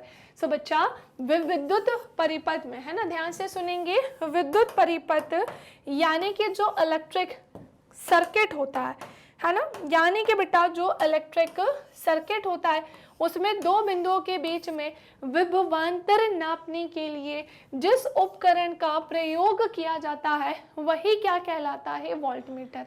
जिसका प्रतिरोध उच्च होता है, यानी कि कैसा होता है, हाई होता है, और इसमें हमेशा परिपथ के समांतर रूप में इसे क्या किया जाता है, जोड़ा जाता है, मतलब पैरेलल इसे क्या किया जाता है, जोड़ा जाता है। सो विद्युत परिपथ में दो बिंदुओं के बीच में विभवांतर नापने के लिए जिस उपकरण का प्रयोग किया जाता है वोल्टमीटर कहलाता है और इसका प्रतिरोध उच्च यानी हाई होता है और सदैव परिपथ के समांतर रूप में इसे जोड़ा जाता है। ठीक है, कुछ ऐसा दिखाई देता है वोल्टमीटर। ठीक है, नाउ नेक्स्ट आते हैं अब हम विद्युत परिपथ आरेख को पढ़ने के लिए, देखने के लिए चलते हैं कि विद्युत परिपथ आरेख यानी कि भैया इलेक्ट्रिकल सर्किट डायग्राम क्या होता है ना। सो विद्युत धारा के प्रवाह के बंद मार्ग को ही विद्युत परिपथ कहते हैं। बेटा कई बार अगर परिभाषा आ जाती है बाय चांस कि विद्युत परिपथ यानी इलेक्ट्रिक सर्किट क्या है, तो बता देना कि विद्युत धारा के प्रवाह के बंद मार्ग को ही विद्युत परिपथ कहते हैं। और प्रत्येक विद्युत परिपथ में विभिन्न अवयव जैसे उसमें उसके उपकरण, स्विच तार आदि जो है लगे हुए होते हैं। आप देखो एक सर्किट के जलने में, एक सर्किट के कंप्लीट होने में उसमें बल्ब भी है, की भी लगी हुई है, उसमें सेल का भी यूज है और यहाँ पर मेटल के वायर पूरी तरह से एक दूसरे से कनेक्टेड है, कोई कहीं से टूटा या फिर कोई भी कहीं से छूटा भी नहीं है। ठीक है, सो किसी धारा के प्रवाह के बंद मार्ग को ही हम उसका विद्युत परिपथ कहते हैं। और प्रत्येक विद्युत परिपथ में विभिन्न अवयव जैसे उसके उपकरण जैसे स्विच तार आदि लगे होते हैं। किसी विद्युत परिपथ का एक ऐसा आरेख जो उसमें लगे उपकरणों व धारा स्रोत के विभिन्न संबंधों को चिन्ह के द्वारा दर्शाता है विद्युत परिपथ आरेख होता है। एक इलेक्ट्रिक सर्किट में बेटा ध्यान से सुनो, ये सारी चीजें आपको मिलेंगी, है ना, इसे भी पढ़ना है और इसे भी पढ़ना है। तो चलो शुरुआत करते हैं इसकी। कई बार हमें पेपर में ये बनाने के लिए आ जाता है या बना हुआ आ जाता है, पूछते हैं कि इसे क्या बोलते हैं। तो ये हम एक इलेक्ट्रिक सर्किट में ही इन डायग्राम्स को देख रहे हैं। जैसे कभी भी इलेक्ट्रिक सर्किट आप देखोगे बहुत विस्तार से या डिटेल में कभी पढ़ोगे तो आपको पता चलेगा कि उसमें विद्युत सेल होता है जिसे हम क्या बोलते हैं, इलेक्ट्रिक सेल बोलते हैं।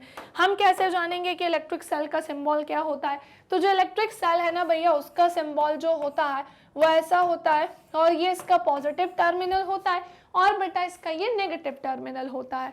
तो हमने जान लिया कि जो विद्युत सेल है उसका जो सिंबल है वो क्या होता है। सो कुछ ऐसा ये होता है जहां ये उसका पॉजिटिव टर्मिनल और ये उसका नेगेटिव टर्मिनल। बैटरी और सेलों का संयोजन कैसे होता है, ऐसे होता है भाई। हमने देखा बैटरी और सेल्स का जो संयोजन है यानी कि इनका आपस में जो कॉम्बिनेशन है, जैसे ये इसका पॉजिटिव वाला हो जाएगा एंड ये इसका क्या होगा, नेगेटिव वाला हो जाएगा।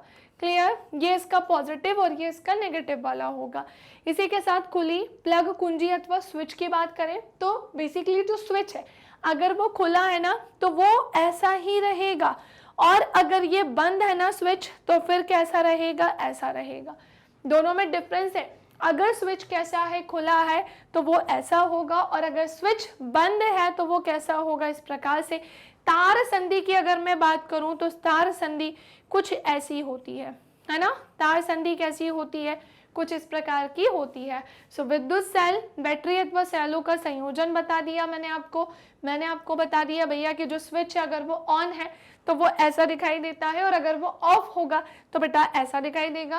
और तार संधि क्या होती है तो हमने ये जान लिया, है ना। हमने जान लिया कि एक यहाँ से और एक यहाँ से, इनके आपस में जहां पर मेल हो रहा है वही संधि इसकी तार संधि है। ओके, नाउ नेक्स्ट आते हैं बिना संधि के तार क्रॉसिंग कैसे होती है। तो बिना संधि के, जैसे अभी हमने संधि देखी, अब इसके बिना तार क्रॉसिंग कैसे होती है, ऐसे होती है ना। अभी हमने जाना था तार संधि ऐसी थी, आप बोल रहे हैं कि बिना तार संधि के क्रॉसिंग कैसी होगी। तो हमने एक रेखा यहाँ से खींची और हमने देखा यही इसकी क्या है, क्रॉसिंग है। विद्युत बल्ब की बात करें, देखो भाई ये पूरा तो बना पाना संभव नहीं है ऑब्वियसली, है ना। ये पूरा बल्ब तो बना पाना संभव नहीं है, लेकिन यस इसका जो सिंबल होता है वो कुछ ऐसा होता है। दिल नहीं बनाया है और ये मैंने, है ना, दिल जैसा बना है ये, है ना। और हम इसको कुछ इस प्रकार से बनाएंगे। ठीक है, ये क्या है हमारा, सो भैया ये है इलेक्ट्रिक बल्ब। ठीक है, क्या है, सो ये है हमारा इलेक्ट्रिक बल्ब। नेक्स्ट आते हैं प्रतिरोधक, जिसे हम क्या बोलते हैं, रेसिस्टेंस। आगे अभी मिलेगा, ये आगे अभी मिलेगा कैपिटल R और यहाँ पर ये किसका काम कर रहा है, रुकावट का काम कर रहा है बेटा। तो बेटा जो रेसिस्टेंस होता है ना, यानी कि जो प्रतिरोध होता है, अभी तो आपको ये ऐसा दिखाई दे रहा है, लेकिन ये कैसे होते हैं, तो ये सीरीज के फॉर्म में भी होते हैं और ये ना पैरेलली भी होते हैं, यानी कि ये सीरीज भी दिख रहा होगा और ये ना ऐसा भी होता है, ये ऐसा भी होता है। अभी आपको पढ़ने को मिलेगा, रुक जाओगे, अभी मैं अभी आपको लेके चलूंगी ना, तो वहां पे आपको मिलेगा कि ये सीरीज के फॉर्म में तो समझ में आ गया, बट जो पैरेलली होता है वो कैसे होता है। ओके, सो हमने ये कहानी जान ली है, तार क्रॉसिंग, विद्युत बल्ब के बारे में हमने जान लिया, प्रतिरोधक रेसिस्टेंस हमने देख लिया, परिवर्ती प्रतिरोधक अथवा धारा नियंत्रक ये कैसा होता है। सो ध्यान से देखो, ये प्रतिरोधक जैसा हमने ये इसको ऐसे बनाया है, देन यहाँ पर हमने क्या बनाया, एक एरो बनाया, या फिर आप इसे ऐसे भी बना सकते हैं। ये क्या कहलाता है, परिवर्ती प्रतिरोधक अथवा धारा नियंत्रक कहलाता है। एमीटर या वोल्ट मीटर की बात करें तो आप जब भी इलेक्ट्रिक सर्किट देखेंगे ना, यानी कि जो विद्युत परिपथ देखेंगे, कई बार ऐसा होगा कि आपको उसमें एमीटर मिलेगा, वोल्ट मीटर मिलेगा। सो एमीटर का जो है ना, ये जो सिंबल होता है वो ये होता है, इसका पॉजिटिव वाला सेक्शन यहाँ होता है, नेगेटिव वाला यहाँ होता है। ऐसे ही अगर मैं बात करती हूँ वोल्ट मीटर की, सो पॉजिटिव सेक्शन यहाँ, नेगेटिव सेक्शन यहाँ होता है। सो एमीटर इस तरह से दिखाई देता है इसका सिंबल, और वोल्ट मीटर का इस प्रकार से दिखाई देता है। Now that's it. यहाँ पर अब हम आते हैं very very very important section की तरफ, और मैं आपको बता दूं हम जो 5 स्टेट बोर्ड कवर कर रहे हैं, मैं आपको ऐसे लिख के दे रही हूँ बेटा, ओम के नियम से आपको प्रीवियस ईयर क्वेश्चन पेपर में बहुत सारी जगह पर क्वेश्चन मिलेंगे। ओम का नियम क्या होता है, ये हमसे क्या कहता है, इसे समझाइए। हो सकता है लघु उत्तरीय में मिल जाए, या फिर बेटा हो सकता है कि ये दीर्घ उत्तरीय में भी मिल जाए, कहीं पर भी ये आ सकता है। सो ध्यान से सुनो, ओम के नियम के अकॉर्डिंग, ओम के नियम के अनुसार किसी धातु के तार में प्रवाहित होने वाली विद्युत धारा यानी कैपिटल आई उस तार के सिरों के बीच में उत्पन्न विद्युत विभवांतर के अनुक्रमानुपाती होती है। क्या कहा मैंने आप सभी से कि ओम के नियम के अनुसार किसी धातु के तार यानी कि जो मेटल का वायर है ना, इसमें प्रवाहित होने वाली विद्युत धारा यानी कि इलेक्ट्रिक करंट उस तार के सिरों के बीच उत्पन्न विद्युत विभवांतर के कैसी होती है, अनुक्रमानुपाती होती है। समझ नहीं आया ना, अभी जानेंगे, अभी केवल थ्योरी जानो।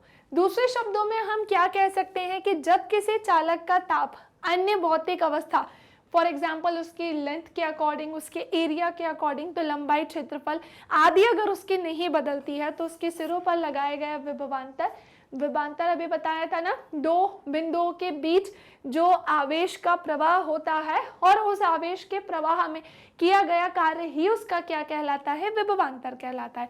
तो उसके सिरों पर लगाए गए विभवांतर व उसमें प्रवाहित तो होने वाली धारा का अनुपात कैसा होता है, कांस्टेंट यानी नियत होता है। इसका मतलब पता है क्या हुआ, फर्स्ट ऑफ ऑल जो V तो जो है ना, ये प्रोपोर्शनल होता है किसके, I के होता है।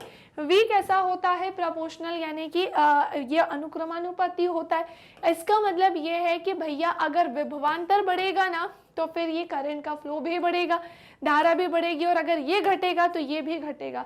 प्रोपोर्शनल का मतलब, अनुक्रमानुपाती का मतलब तो यही होता है। तो दूसरे शब्दों में जब किसी चालक का ताप अथवा अन्य भौतिक अवस्थाएं नहीं बदलती, नहीं चेंज होती, तो उसके सिरों पर लगाए गए विभवांतर व उसमें प्रवाहित होने वाली धारा का जो अनुपात यानी कि उसका जो रेशो है वो कैसा होता है, नियत यानी कि कांस्टेंट रहता है। सो V जो है वो प्रोपोर्शनल होता है किसके, I के, यानी ये अनुक्रमानुपाती होता है किसके, I के, है ना। इसका मतलब अगर V बढ़ता है तो I बढ़ता है, और अगर V घटता है तो I भी घटता है। क्लियर। सो अच्छा, इसके साथ हम क्या बोल रहे हैं कि यहाँ पर धारा का अनुपात में क्या कांस्टेंट होता है, तो आपको यहाँ पर एक कांस्टेंट चीज मिलेगी नियतांक में। जैसे इस प्रोपोर्शनल को हटाएंगे, सो V इज इक्वल्स टू क्या हो जाएगा, I R होता है, और R यहाँ किसका काम कर रहा है बेटा, प्रतिरोधक का, रेसिस्टेंस का। ठीक है, I यहाँ पर किसका काम कर रहा है, सो I यहाँ पर प्रतिरोधक यानी रेसिस्टेंस का काम कर रहा है। क्लियर। चलो, तो ये कहानी यहाँ पर फिनिश होती है।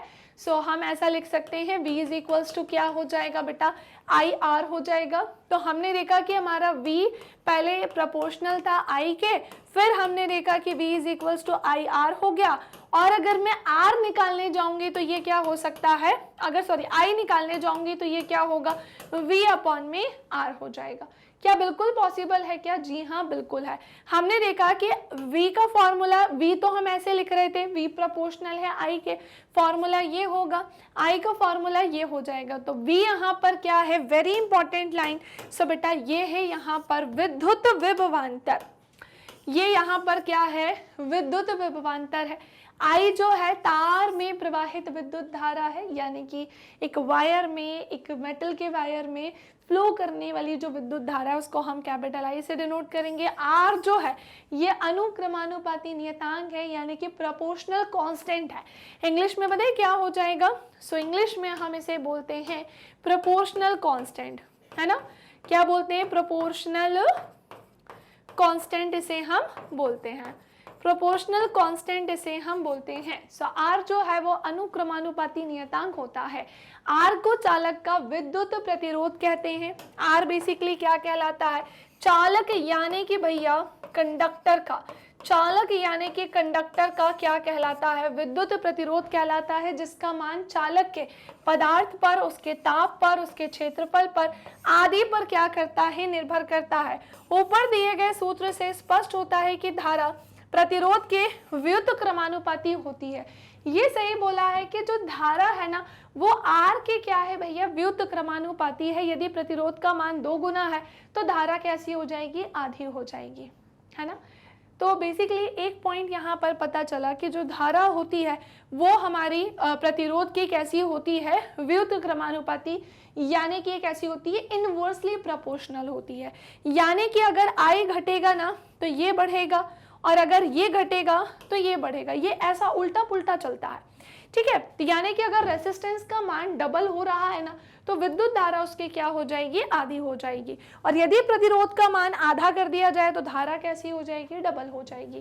क्लियर? चलो तो इसका भी स्क्रीनशॉट ले लो, कौन किसके प्रोपोर्शनल है, कौन किसके इनवर्सली प्रोपोर्शनल है। नाउ नेक्स्ट आते हैं अगले पॉइंट पे। एक छोटू सी कहानी ध्यान से सुनिएगा। वे चालक जो ओम के नियम का पालन करते हैं ओमीय चालक कहलाते हैं। ऐसे कंडक्टर जो ओम के नियम का पालन कर रहे होते हैं उन्हें हम ओमीय चालक कहते हैं। वे चालक जो ओम के नियम का पालन नहीं करते हैं उसे हम क्या बोलते हैं? अनओमीय चालक बोलते हैं। सो एक होता है ओमीय चालक, है ना। क्या कहा मैंने? एक आपको बेटा क्या मिलेगा? सो वो मिलेगा आपको ओमीय चालक, ठीक है ना। और एक आपको क्या मिलेगा? सो एक आपको मिलेगा अनओमीय चालक, ठीक है। एक आपको क्या मिलेगा? अनओमीय चालक मिलेगा। ये जो ओमीय चालक होता है इसमें बेसिकली क्या होता है? सो ओमीय चालक में जो ओम का नियम है ना, मतलब वो ओम का नियम लागू होगा, बोलना चाहिए ना। ये ओम के नियम का पालन करता है और ये ओम के नियम का पालन नहीं करता है। ये करता है और वो नहीं करता है, इसीलिए हम इसे अनओमीय चालक के नाम से जानते हैं। अच्छा, VI ग्राफ की अगर बात करें तो यदि विभवांतर और इसके संगत धारा के बीच में आलेख खींचा जाता है तो आलेख में एक सरल रेखा जो है प्रवाहित होती है जो कि मूल बिंदु से जाती है ना। तो कुछ इस प्रकार से होती है ना। और ये किसके बीच में बताया है? तो ये विभवांतर और धारा के बीच में बताया, तो आप इसे V और इसे I ले सकते हैं। इनके बीच का जो एक रेखा है वो सीधी जाती हुई यहाँ पर सिंपली बताई है। नाउ नेक्स्ट आते हैं चालक का प्रतिरोध यानी रेसिस्टेंस पढ़ने के लिए। रेसिस्टेंस ऑफ कंडक्टर, ये रेसिस्टेंस यानी कि प्रतिरोधक क्या होता है? चलो और जल्दी से इस पे कर लेते हैं बेटा हम चर्चा। हालांकि फॉर्मूला तो मैंने आपको आर का भी बता ही दिया, इवन ये कैसे निकला है बेटा वो भी मैंने आपको बता दिया। जैसे I इज इक्वल्स टू क्या होता है? सो I इज इक्वल्स टू होता है VR, सॉरी उल्टा लिख दिया हमने। V इज इक्वल्स टू क्या होता है? IR होता है। फिर यहाँ से मैंने आपको बताया था I इज इक्वल्स टू क्या हो जाएगा? V अपॉन में R हो जाएगा, है ना। तो किसी चालक का वह गुण बेटा, किसी चालक का वह गुण जिसके कारण वह उसमें प्रवाहित होने वाली विद्युत धारा के प्रवाह का विरोध करता है। दैट मीन्स अगर करंट ऐसे फ्लो हो रहा है तो भाई अच्छे से फ्लो होगा, उसे रोकने वाला यहाँ पर कोई भी नहीं है। जैसे आपको रोकने वाला कोई नहीं है, पढ़ाई करते हो कोई रोकता है क्या, है ना। अगर आपको कोई रोक रहा है इसका मतलब वो आपका ना दोस्त है, ना आपका सगा है, ना संबंधी है। पढ़ाई कर रहे हो, आपका तो अभी यही काम है, तो यही एग्जाम्पल दूंगी मैं। तो अगर आप पढ़ाई कर रहे हो, सब सपोर्ट कर रहे हैं, मतलब आप सब आपके पक्ष में, लेकिन कोई रोक रहा है, तो वही बोल सकते हैं वही प्रतिरोधक है ना। लेकिन प्रतिरोधक ऐसे रियल लाइफ में हम नहीं देखते हैं।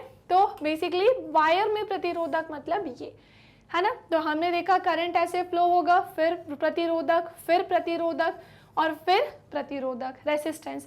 सो किसी चालक का वह गुण जिसके कारण वह उसमें प्रवाहित होने वाली विद्युत धारा के प्रवाह का विरोध करता है, चालक का विद्युत प्रतिरोध कहलाता है। इसे हम बेटा कैपिटल आर से प्रदर्शित करते हैं। किससे? कैपिटल आर से। और यदि किसी चालक के सिरों के बीच विभवांतर V वोल्ट हो तथा चालक में प्रवाहित विद्युत धारा कैपिटल I हो, यानी आई कैपिटल आई जो कि है ये ऑब्वियसली विद्युत धारा एम्पियर हो, तो चालक का प्रतिरोध R क्या हो जाएगा भैया? सो ये V अपॉन में क्या हो जाएगा? I हो जाएगा। सिंपल सी बात है। जब I is equals to V upon में R है तो इसको यहाँ ले जाओ, इसको यहाँ ले जाओ। सो R इज इक्वल्स टू क्या हो जाएगा? V अपॉन में I हो जाएगा।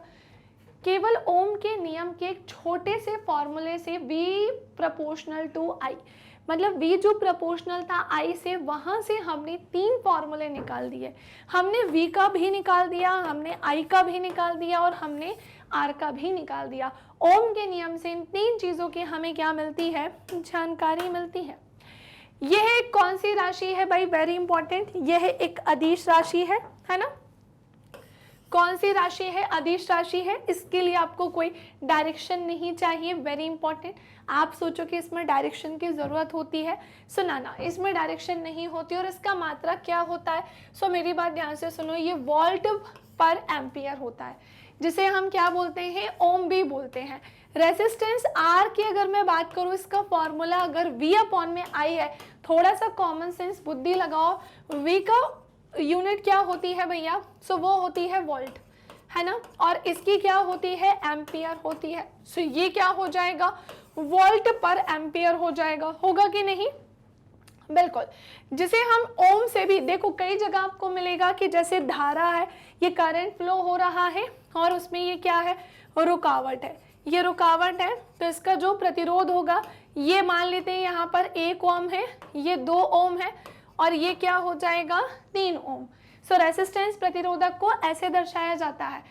ये एक अदिश राशि और इसका मात्रक वोल्ट पर एम्पियर तथा ओम होता है। यदि किसी चालक में 1 एम्पियर विद्युत धारा प्रवाहित हो तो चालक के दोनों सिरों के बीच विभवांतर कितना होगा? 1 वोल्ट होगा और इसका विद्युत प्रतिरोध भी 1 ओम ही होगा। ओम का जो सिंबल होता है ना, वो ऐसा होता है, ठीक है। और 1 ओम जो है ना, 1 ओम यानी कि भैया 1 वोल्ट ऐसे लिखेंगे इसे, हाँ, 1 वोल्ट जो होता है, ठीक है। तो हमने क्या देखा कि किसी चालक में 1 एम्पीयर विद्युत धारा प्रवाहित हो तो चालक के दोनों सिरों के बीच विभवांतर 1 वोल्ट होता है और उसमें विद्युत प्रतिरोध कितना होता है? 1 ओम होता है।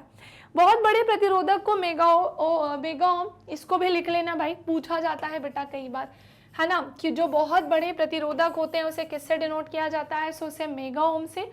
और बहुत छोटे प्रतिरोधक को माइक्रो ओम में क्या किया जाता है? व्यक्त किया जाता है।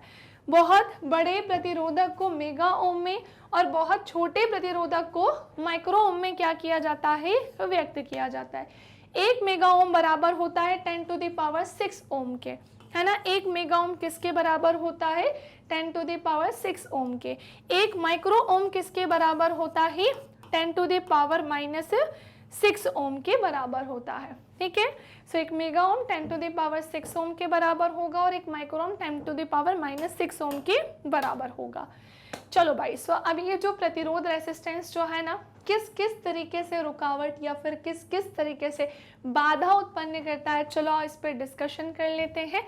सम important terms related to resistance, जहां मैं आपको बताऊंगी रेसिस्टर यानी प्रतिरोधक क्या होता है, यानी कि धारा नियंत्रक भी हम जानेंगे, good conductor, poor conductor, insulator क्या होते हैं, ये इस पर थोड़ी सी चर्चा करते हैं। बेसिकली होता ये है कि प्रतिरोध से संबंधित कुछ महत्वपूर्ण पद भी हैं।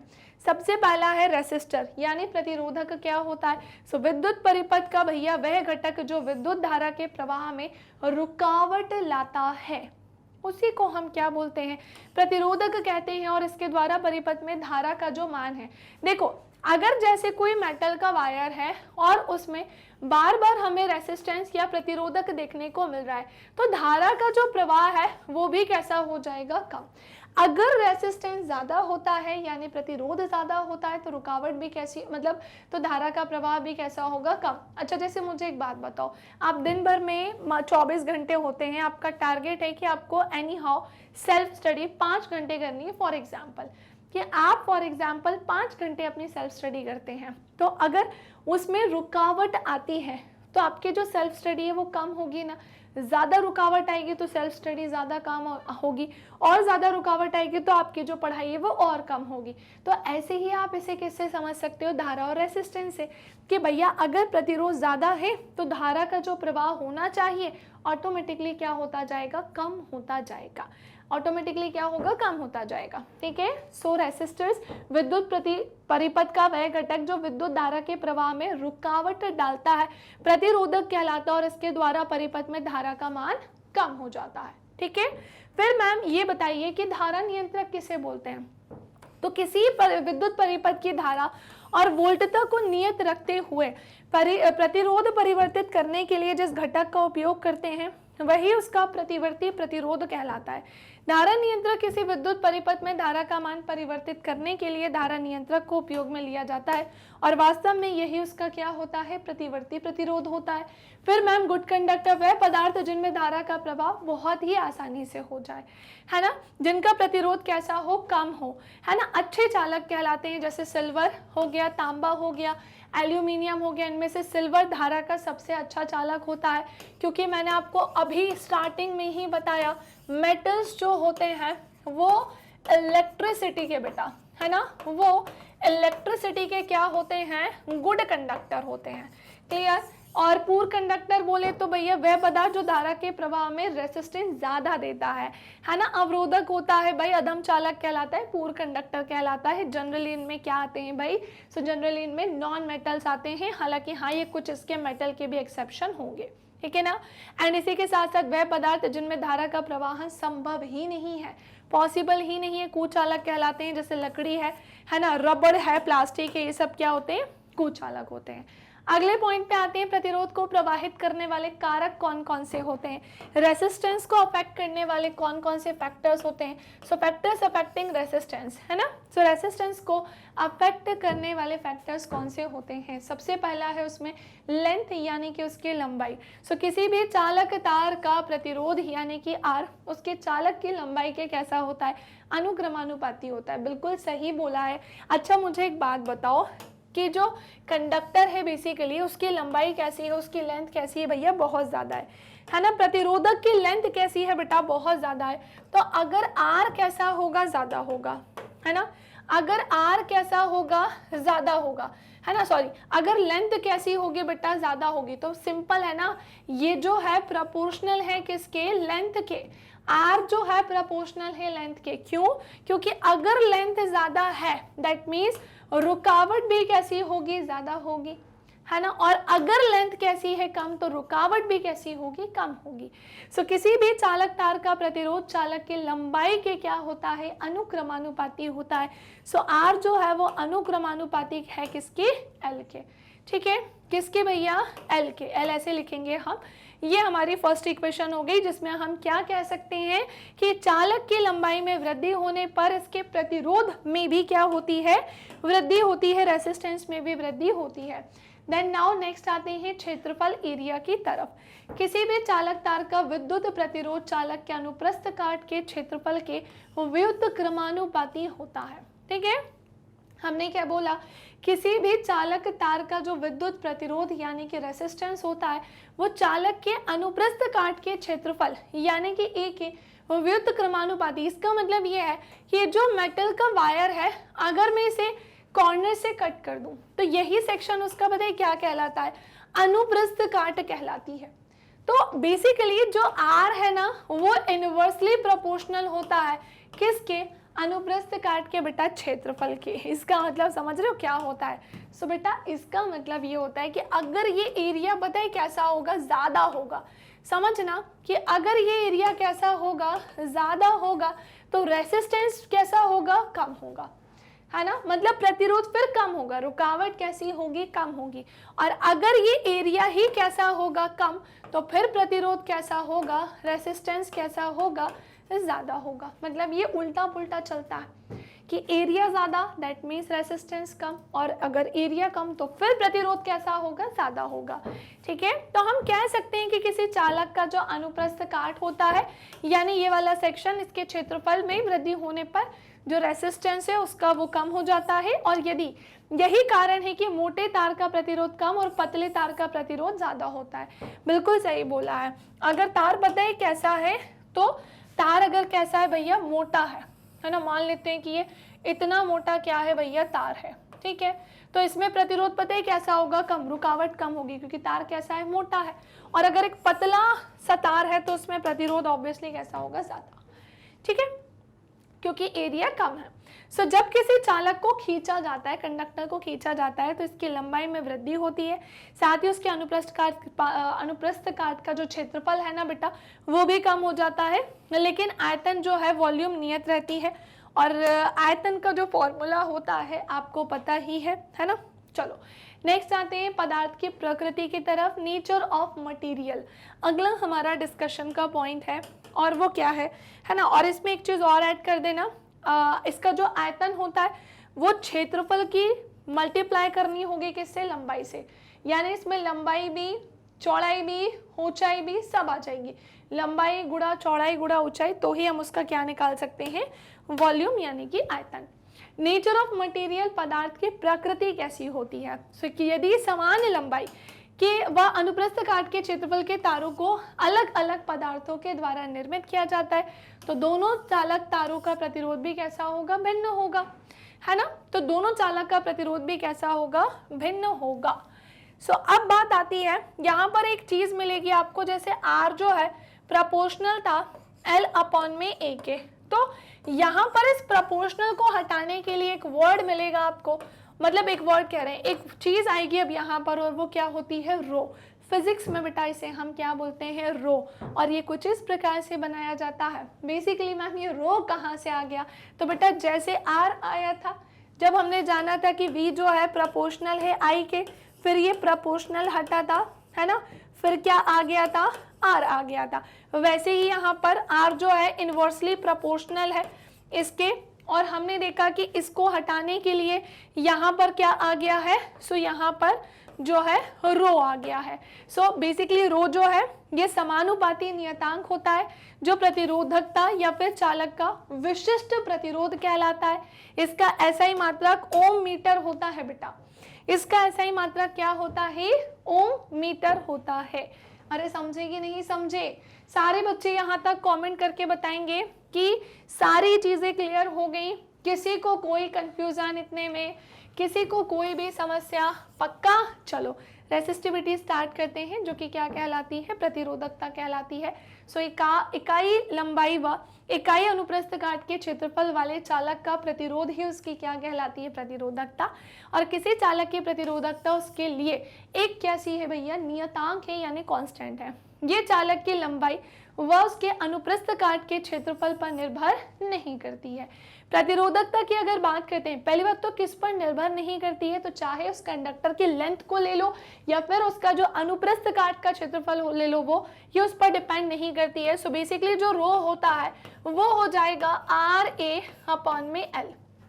इसका ऐसे ही मात्रक ओम मीटर होता है। और चालक पदार्थ कौन कौन से होते हैं, जैसे शीशा हो गया, रबर हो गया, एबेनोइड आदि की प्रतिरोधकता कैसी होती है, आदि की प्रतिरोधकता बहुत अधिक, कितनी होती है, 10⁻12 से 10⁻ बेटा 16 ओम मीटर होती है। जबकि चालकों की प्रतिरोधकता क्या होती है, बहुत कम होती है। कंडक्टर्स की जो प्रतिरोधकता है, रेसिस्टिविटी होती है ना, वो बहुत कम होती है, जैसे 10⁻⁻8 से 10⁻⁻6 ओम मीटर होती है। ठीक है।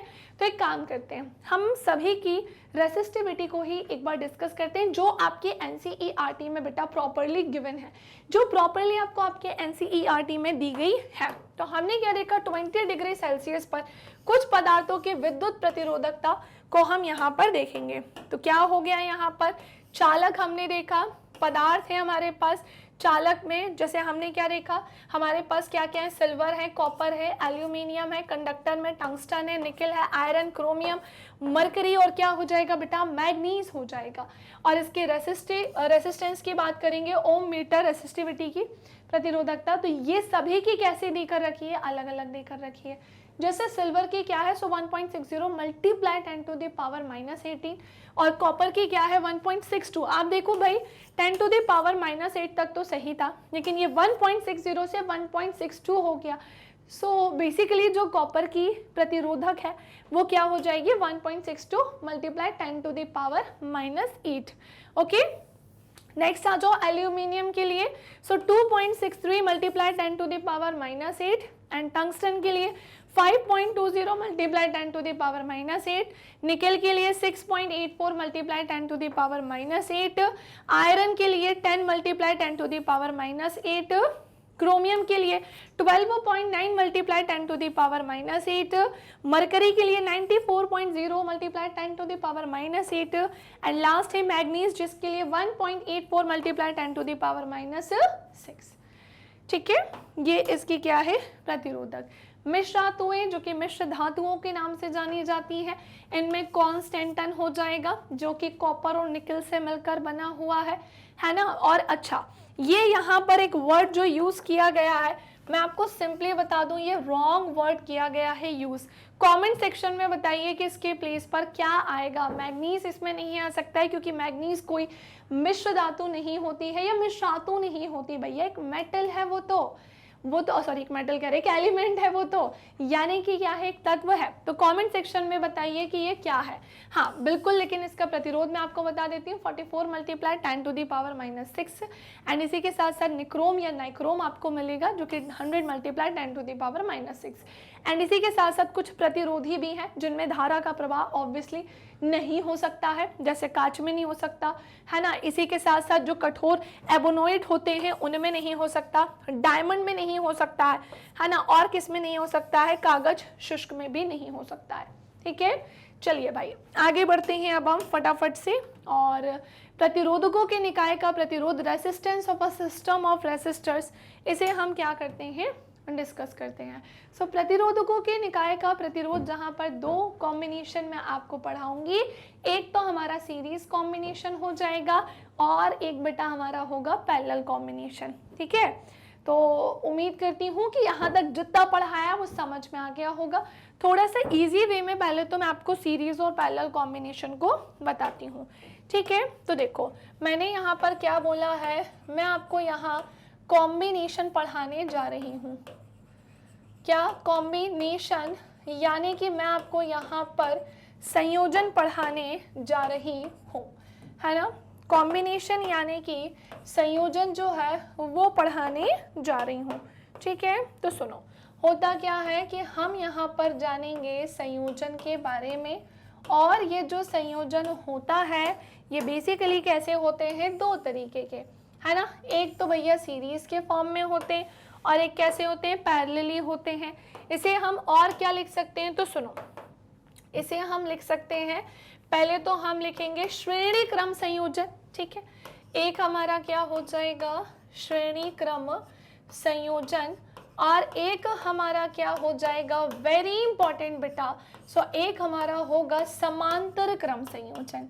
ठीक है, समांतर क्रम संयोजन, या फिर हम इसे क्या बोल सकते हैं, पैरेलल कॉम्बिनेशन, या फिर पार्श्व क्रम संयोजन भी बोल सकते हैं। ठीक है, अब दोनों में डिफरेंस क्या होता है, सो ये जो श्रेणी क्रम संयोजन है ये श्रेणी के फॉर्म में होता है, ऐसे सीरीज के फॉर्म में होता है, और जो ये समांतर क्रम संयोजन है ना, ये कैसा होता है, सो भैया ये पैरेलली होता है। इधर देखो, ऐसे ध्यान से देखो, ये कुछ इस प्रकार से ऐसे होता है।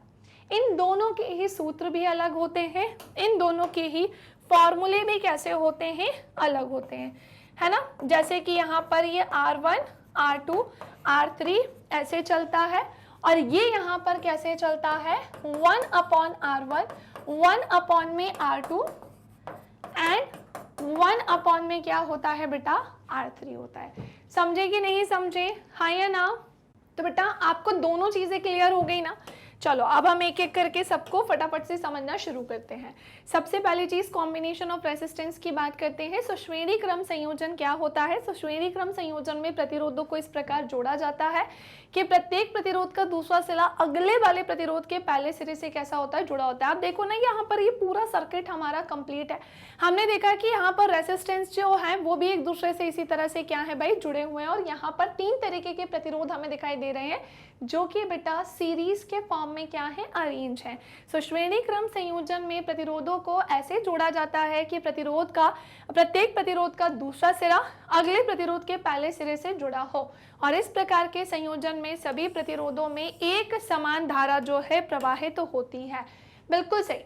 इन सभी में धारा का प्रवाह पता है कैसा होगा? सबसे इंपॉर्टेंट क्वेश्चन तो यही निकल के आता है कि मैम इनके प्रतिरोधों में धारा का प्रवाह कैसा होगा, क्योंकि हम देख रहे हैं कि ये प्रतिरोध अलग है, ये अलग है, ये अलग है। सो मैं आपको बताऊं कभी भी सीरीज कॉम्बिनेशन जो होता है यानी कि श्रेणी क्रम संयोजन जो होता है उसमें इस सभी में धारा का प्रवाह है ना जो बेटा वो सभी में सेम होता है, यानी कि कैसा होता है इक्वल होता है। अरे समझे कि नहीं समझे? सो प्रतिरोधों के श्रेणी क्रम संयोजन में सभी प्रतिरोधों में समान धारा प्रवाहित होती है। एंड वेरी इंपॉर्टेंट, फिर मैम विभवांतर क्या होगा, यानी सभी का V क्या होगा? सो ध्यान से सुनो कि जो V है ना सबका कैसा होगा, अलग अलग होगा। V कैसा होगा, अलग अलग होगा। यानी कि इसका मतलब ये हुआ कि अगर मैं बात करती हूँ R1, R2 और R3 के लिए, सो इसका विभवांतर V1, इसका V2 और V3 रहेगा, लेकिन धारा तीनों में कैसी होगी, समान होगी। यही तो हमें सीरीज कॉम्बिनेशन सिखाता है, यही तो हमको श्रेणी क्रम संयोजन बताता है। सो श्रेणी क्रम संयोजन में प्रतिरोधों को इस प्रकार जोड़ा जाता है कि प्रत्येक प्रतिरोध का दूसरा सिरा अगले वाले प्रतिरोध के पहले सिरे से जुड़ा हो, और इस प्रकार के संयोजन में सभी प्रतिरोधों में एक समान धारा का क्या होता है बेटा, प्रवाह होता है। ठीक है, नाउ नेक्स्ट आते हैं इसी के साथ प्रतिरोधों के श्रेणी क्रम संयोजन में सभी प्रतिरोधों में समान धारा प्रवाहित होती है, और विभिन्न प्रतिरोधों के सिरों के बीच विभवांतर भी कैसा होता है, अलग अलग। धारा से विभवांतर अलग अलग, यानी V सब में कैसा होगा, अलग अलग होगा। कैसा होगा, अलग अलग। श्रेणी क्रम में धारा के प्रवाह का एक ही मार्ग होता है, यानी सीरीज के फॉर्म में अगर हम बात कर रहे हैं तो धारा के प्रवाह का एक ही क्या होता है, मार्ग यानी कि रास्ता होता है। अतः यदि एक प्रतिरोध टूट भी जाता है ना तो परिपथ खुले होने के कारण सभी प्रतिरोधों में धारा का प्रवाह रुक जाता है। ये बिल्कुल सही है कि सीरीज कॉम्बिनेशन के अपने कुछ लॉसेस भी होते हैं। अब जैसे घरों में प्रयोग होने वाली आप लड़ियों को देख सकते हो, अगर एक खराब होती है तो उसका असर सभी पर पड़ता है और उसे सुधारना भी थोड़ा सा डिफिकल्ट हो जाता है। तो सीरीज की अगर बात करें इसमें धारा के प्रवाह का एक ही रास्ता है भाई, धारा ऐसे ही प्रवाहित हो रही है, यहाँ रुकावट आ जाएगी तो यहाँ धारा का प्रवाह कैसे होगा। सो श्रेणी क्रम में धारा के प्रवाह का एक ही मार्ग होता है। अतः यदि एक प्रतिरोध टूट भी जाता है रेजिस्टेंस, तो परिपथ खुले होने के कारण सभी प्रतिरोधों में करंट का जो फ्लो है वो भी रुक जाता है। जैसे हम घरों में प्रयोग होने वाली विद्युत बल्ब की जो लड़ियां हैं उसका यूज देख सकते हैं। नाउ डिसएडवांटेजेस को और भी ज़्यादा समझते हैं, यानी कि जो इसके बोलना चाहिए कि हानियां जो हैं इसे समझते हैं। श्रेणी क्रम संयोजन में यदि कोई घटक कार्य नहीं कर पाता तो परिपथ टूट जाएगा और कोई अन्य घटक भी काम नहीं करेगा। एक बल्ब तथा हीटर को श्रेणी क्रम में संयोजित करना संभव बिल्कुल नहीं है। बिल्कुल सही बोला, एक बल्ब तथा हीटर को सीरीज के फॉर्म में अरेंज करना पॉसिबल नहीं है, क्योंकि दोनों को प्रचालन के लिए अलग अलग धारा की क्या होती है, आवश्यकता होती है।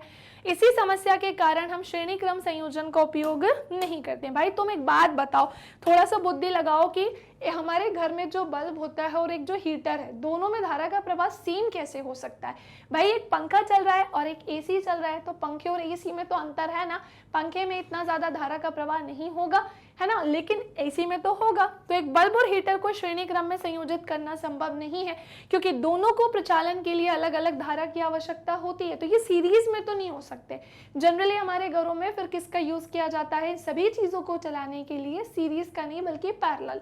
ओके, तो इस समस्या के कारण श्रेणी क्रम का उपयोग हम अपने घरों में नहीं करते हैं। अब हमें जैसे हीटर का यूज करना है, इस्त्री का यूज करना है, प्रेस, इलेक्ट्रिक प्रेस का यूज करना है, या फिर हमें एसी का यूज करना है, इन्वर्टर का यूज करना है, सब में धारा का प्रवाह अलग होगा। किसी में बहुत कम तो बेटा किसी में कैसा होगा, बहुत ज्यादा होगा। ठीक है, नाउ नेक्स्ट आते हैं पैरेलल कॉम्बिनेशन, जिसे हम समांतर क्रम संयोजन बोलते हैं। सो समांतर क्रम संयोजन में सभी प्रतिरोधों को इस प्रकार जोड़ा जाता है कि सभी के पहले सिरे एक बिंदु से तथा दूसरे सिरे दूसरे बिंदु से जुड़े होते हैं। आप देखो ये एक दूसरे से कैसे अरेंज है, पैरेलली है। हमने देखा कि ये एक दूसरे से पैरेलली क्या है भैया, अरेंज है ना। ये एक दूसरे से पैरेलली क्या है भाई, अरेंज है।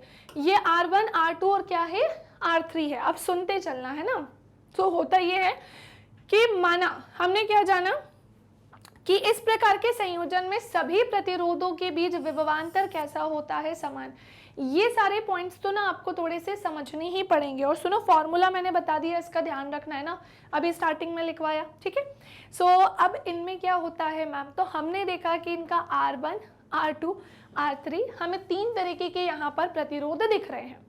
अब जब 3 तरीके के प्रतिरोध है तो धारा का प्रवाह सभी में कैसा होगा भैया, ध्यान से सुनो। धारा का प्रवाह हमारे घरों में सभी, जैसे हीटर है इलेक्ट्रिसिटी के लिए, जैसे हम घरों में हीटर का यूज कर रहे हैं, इलेक्ट्रिक प्रेस का यूज कर रहे हैं, पंखे का कर रहे हैं, एसी का कर रहे हैं, इन्वर्टर का कर रहे हैं, और पता नहीं कौन कौन सी चीज है, सभी में अगर हम पैरेलली चल रहे हैं। सो पैरेलल कॉम्बिनेशन में धारा का प्रवाह सब में अलग अलग होता है, किसी में ज्यादा तो किसी में कम, लेकिन जो विभवांतर होगा ना वो सभी में कैसा होता है, सेम होता है, V में चेंज नहीं होता है। Any confusion, any doubt? So समांतर क्रम संयोजन में सभी प्रतिरोधों को इस प्रकार जोड़ा जाता है कि सभी के पहले सिरे एक बिंदु से तथा दूसरे सिरे दूसरे बिंदु से जुड़े हों, और इस प्रकार के संयोजन में सभी प्रतिरोधों के सिरों के बीच विभवांतर भी कैसा होता है, समान। माना 3 प्रतिरोधों R1 R2 R3 के को परिपथ के अनुसार समांतर क्रम में संयोजित किया गया है ना, जिनमें प्रवाहित धारा क्रमशः I1 I2 I3 है, क्योंकि तीनों में अलग अलग है। ये और भी ज्यादा हो सकते थे, हमने 3 का ही एग्जाम्पल लिया। अब इसमें प्रवाहित होने वाली प्रतिरोध में प्रवाहित धारा बिंदु B पर मिलकर धारा I बनती है। बिल्कुल सही बोला है कि ये बिंदु B पर मिलकर क्या बनती है, I बनती है। ठीक है ना। एंड इसी के साथ साथ अतः हम कह सकते हैं कि समांतर क्रम में संयोजित प्रतिरोधों के तुल्य प्रतिरोध का ये कैसा होता है, व्युत्क्रम होता है। उन प्रतिरोधों के व्युत्क्रम के योग के बराबर होता है। बेसिकली वो आपसे ये बोल रहे हैं, आपसे यहाँ पर ये बोला जा रहा है, और यही इसका क्या होता है भैया, फॉर्मूला होता है। समांतर क्रम में तुल्य प्रतिरोध जोड़े गए प्रतिरोधों में सबसे कम, है ना, प्रतिरोध के मान से भी कैसा होता है, कम होता है। एक नोट ध्यान से सुनिएगा, प्रतिरोधों के समांतर क्रम संयोजन में सभी प्रतिरोधों में भिन्न भिन्न धाराएं जो है वो प्रवाहित होती हैं, तथा प्रत्येक प्रतिरोध के सिरों के बीच विभवांतर कैसा होता है, इक्वल यानी कि समान। अतः यदि एक प्रतिरोध टूट भी जाता है तो परिपथ नहीं खुलता व अन्य प्रतिरोधों में धारा प्रवाहित होती रहती है। उदाहरण के लिए घरों में होने वाली बिजली की फिटिंग इसके एग्जाम्पल्स हो सकते हैं। अब आते हैं दैनिक जीवन में समांतर क्रम संयोजन की उपयोगिता, applications of parallel combinations in daily life. अगर हम डेली लाइफ में इसकी बात करें तो क्या क्या एग्जाम्पल हो सकते हैं, तो ध्यान से सुनिएगा बेटा। हम डेली बेसिस पर अपने घरों में कई सारी जगह पर पैरेलल कॉम्बिनेशन का यूज़ करते हैं, क्योंकि सीरीज कॉम्बिनेशन का यूज़ करने के अपने अलग एक लॉस होते हैं। सो समांतर क्रम संयोजन का दैनिक जीवन में बहुत ज़्यादा क्या है, लाभ है, बेनिफिट है, क्योंकि घरों अथवा कार्यालयों में विद्युत परिपथ का प्रतिरोध कैसा होता है, भिन्न होता है। क्या कहा मैंने, अगर मैं बात करती हूँ घरों की या फिर कार्यालय की, तो इनमें विद्युत परिपथों का जो प्रतिरोध होता है वो कैसा होता है, अलग, तथा उनके विभिन्न मान भी धारा प्रचालन के लिए चाहिए। समांतर क्रम संयोजन में परिणामी प्रतिरोध का मान कम होता है, अतः उनकी आवश्यकता के अनुसार धारा के मान का वितरण आसानी से हो जाता है। ठीक है, देखो क्या होता है कि आप सोचो ना कि अब जैसे हमारे घर में पंखा चल रहा है एक साइड और एक साइड एसी चल रहा है, अगर दोनों में धारा का जो प्रवाह है समान होगा, तो एसी और पंखा समान रूप से ही चलेगा, मतलब फिर एसी चलाने में जो इलेक्ट्रिसिटी ज़्यादा चाहिए तो धारा का प्रवाह भी वैसा होना चाहिए, है ना, तो वो कैसे पॉसिबल हो पाएगा। इसीलिए श्रेणी क्रम संयोजन सही नहीं होता है, पैरेलल बेटर होता है। नाउ नेक्स्ट आते हैं heating effect of electric current, यानी विद्युत धारा का जो तापीय प्रभाव है उसे डिस्कस करते हैं। सो बैटरी या सेल विद्युत धारा का सोर्सेस होते हैं, बिल्कुल सही बोला है। हमारा जो विद्युत धारा है, इलेक्ट्रिक करंट, इसका जो सोर्स है वो बैटरी या सेल ही है, और इनके अंदर रासायनिक क्रियाओं के कारण विभवांतर भी क्या होता है, उत्पन्न होता है, जो कि परिपथ में धारा प्रवाहन के लिए क्या होता है, उत्तरदायी होता है। परिपथ में निरंतर धारा प्रवाहन के कारण युक्ति जो है गर्म हो जाती है, इसीलिए उच्च प्रतिरोध से धारा प्रवाहित करने पर तार ज़्यादा गर्म हो जाता है और धारा का ऊष्मीय प्रभाव कहते हैं इसी को। अच्छा एक बात बताओ, जनरली क्या होता है कि हम देखते हैं कि अगर बहुत देर से बल्ब जल रहा है या कोई लाइट जल रही है तो समटाइम्स उसके पास जाते हैं तो वो एक हीट प्रोवाइड करा दी है, तो ये उसी की बात चल रही है। ऐसे कई एग्जाम्पल्स है जहां हम बोल सकते हैं कि भाई बहुत समय तक चलने पर, इलेक्ट्रिसिटी का फ्लो होने पर वो एक हीट जो है वो प्रोड्यूस करता है या प्रोवाइड कराता है। सो वही उसका क्या होता है, तापीय प्रभाव होता है, ठीक है। सो परिपथ में निरंतर धारा प्रवाहन के कारण कई बार ऐसा होता है कि जो युक्ति है या वो चीज़ जो है वो गर्म होना स्टार्ट हो जाती है, लगातार अगर करंट फ्लो हो रहा है तो। आप देखो ना, कई बार हम पीसी यूज़ करते हैं तो वो गर्म हो जाता है, सीपीयू गर्म हो जाता है ना।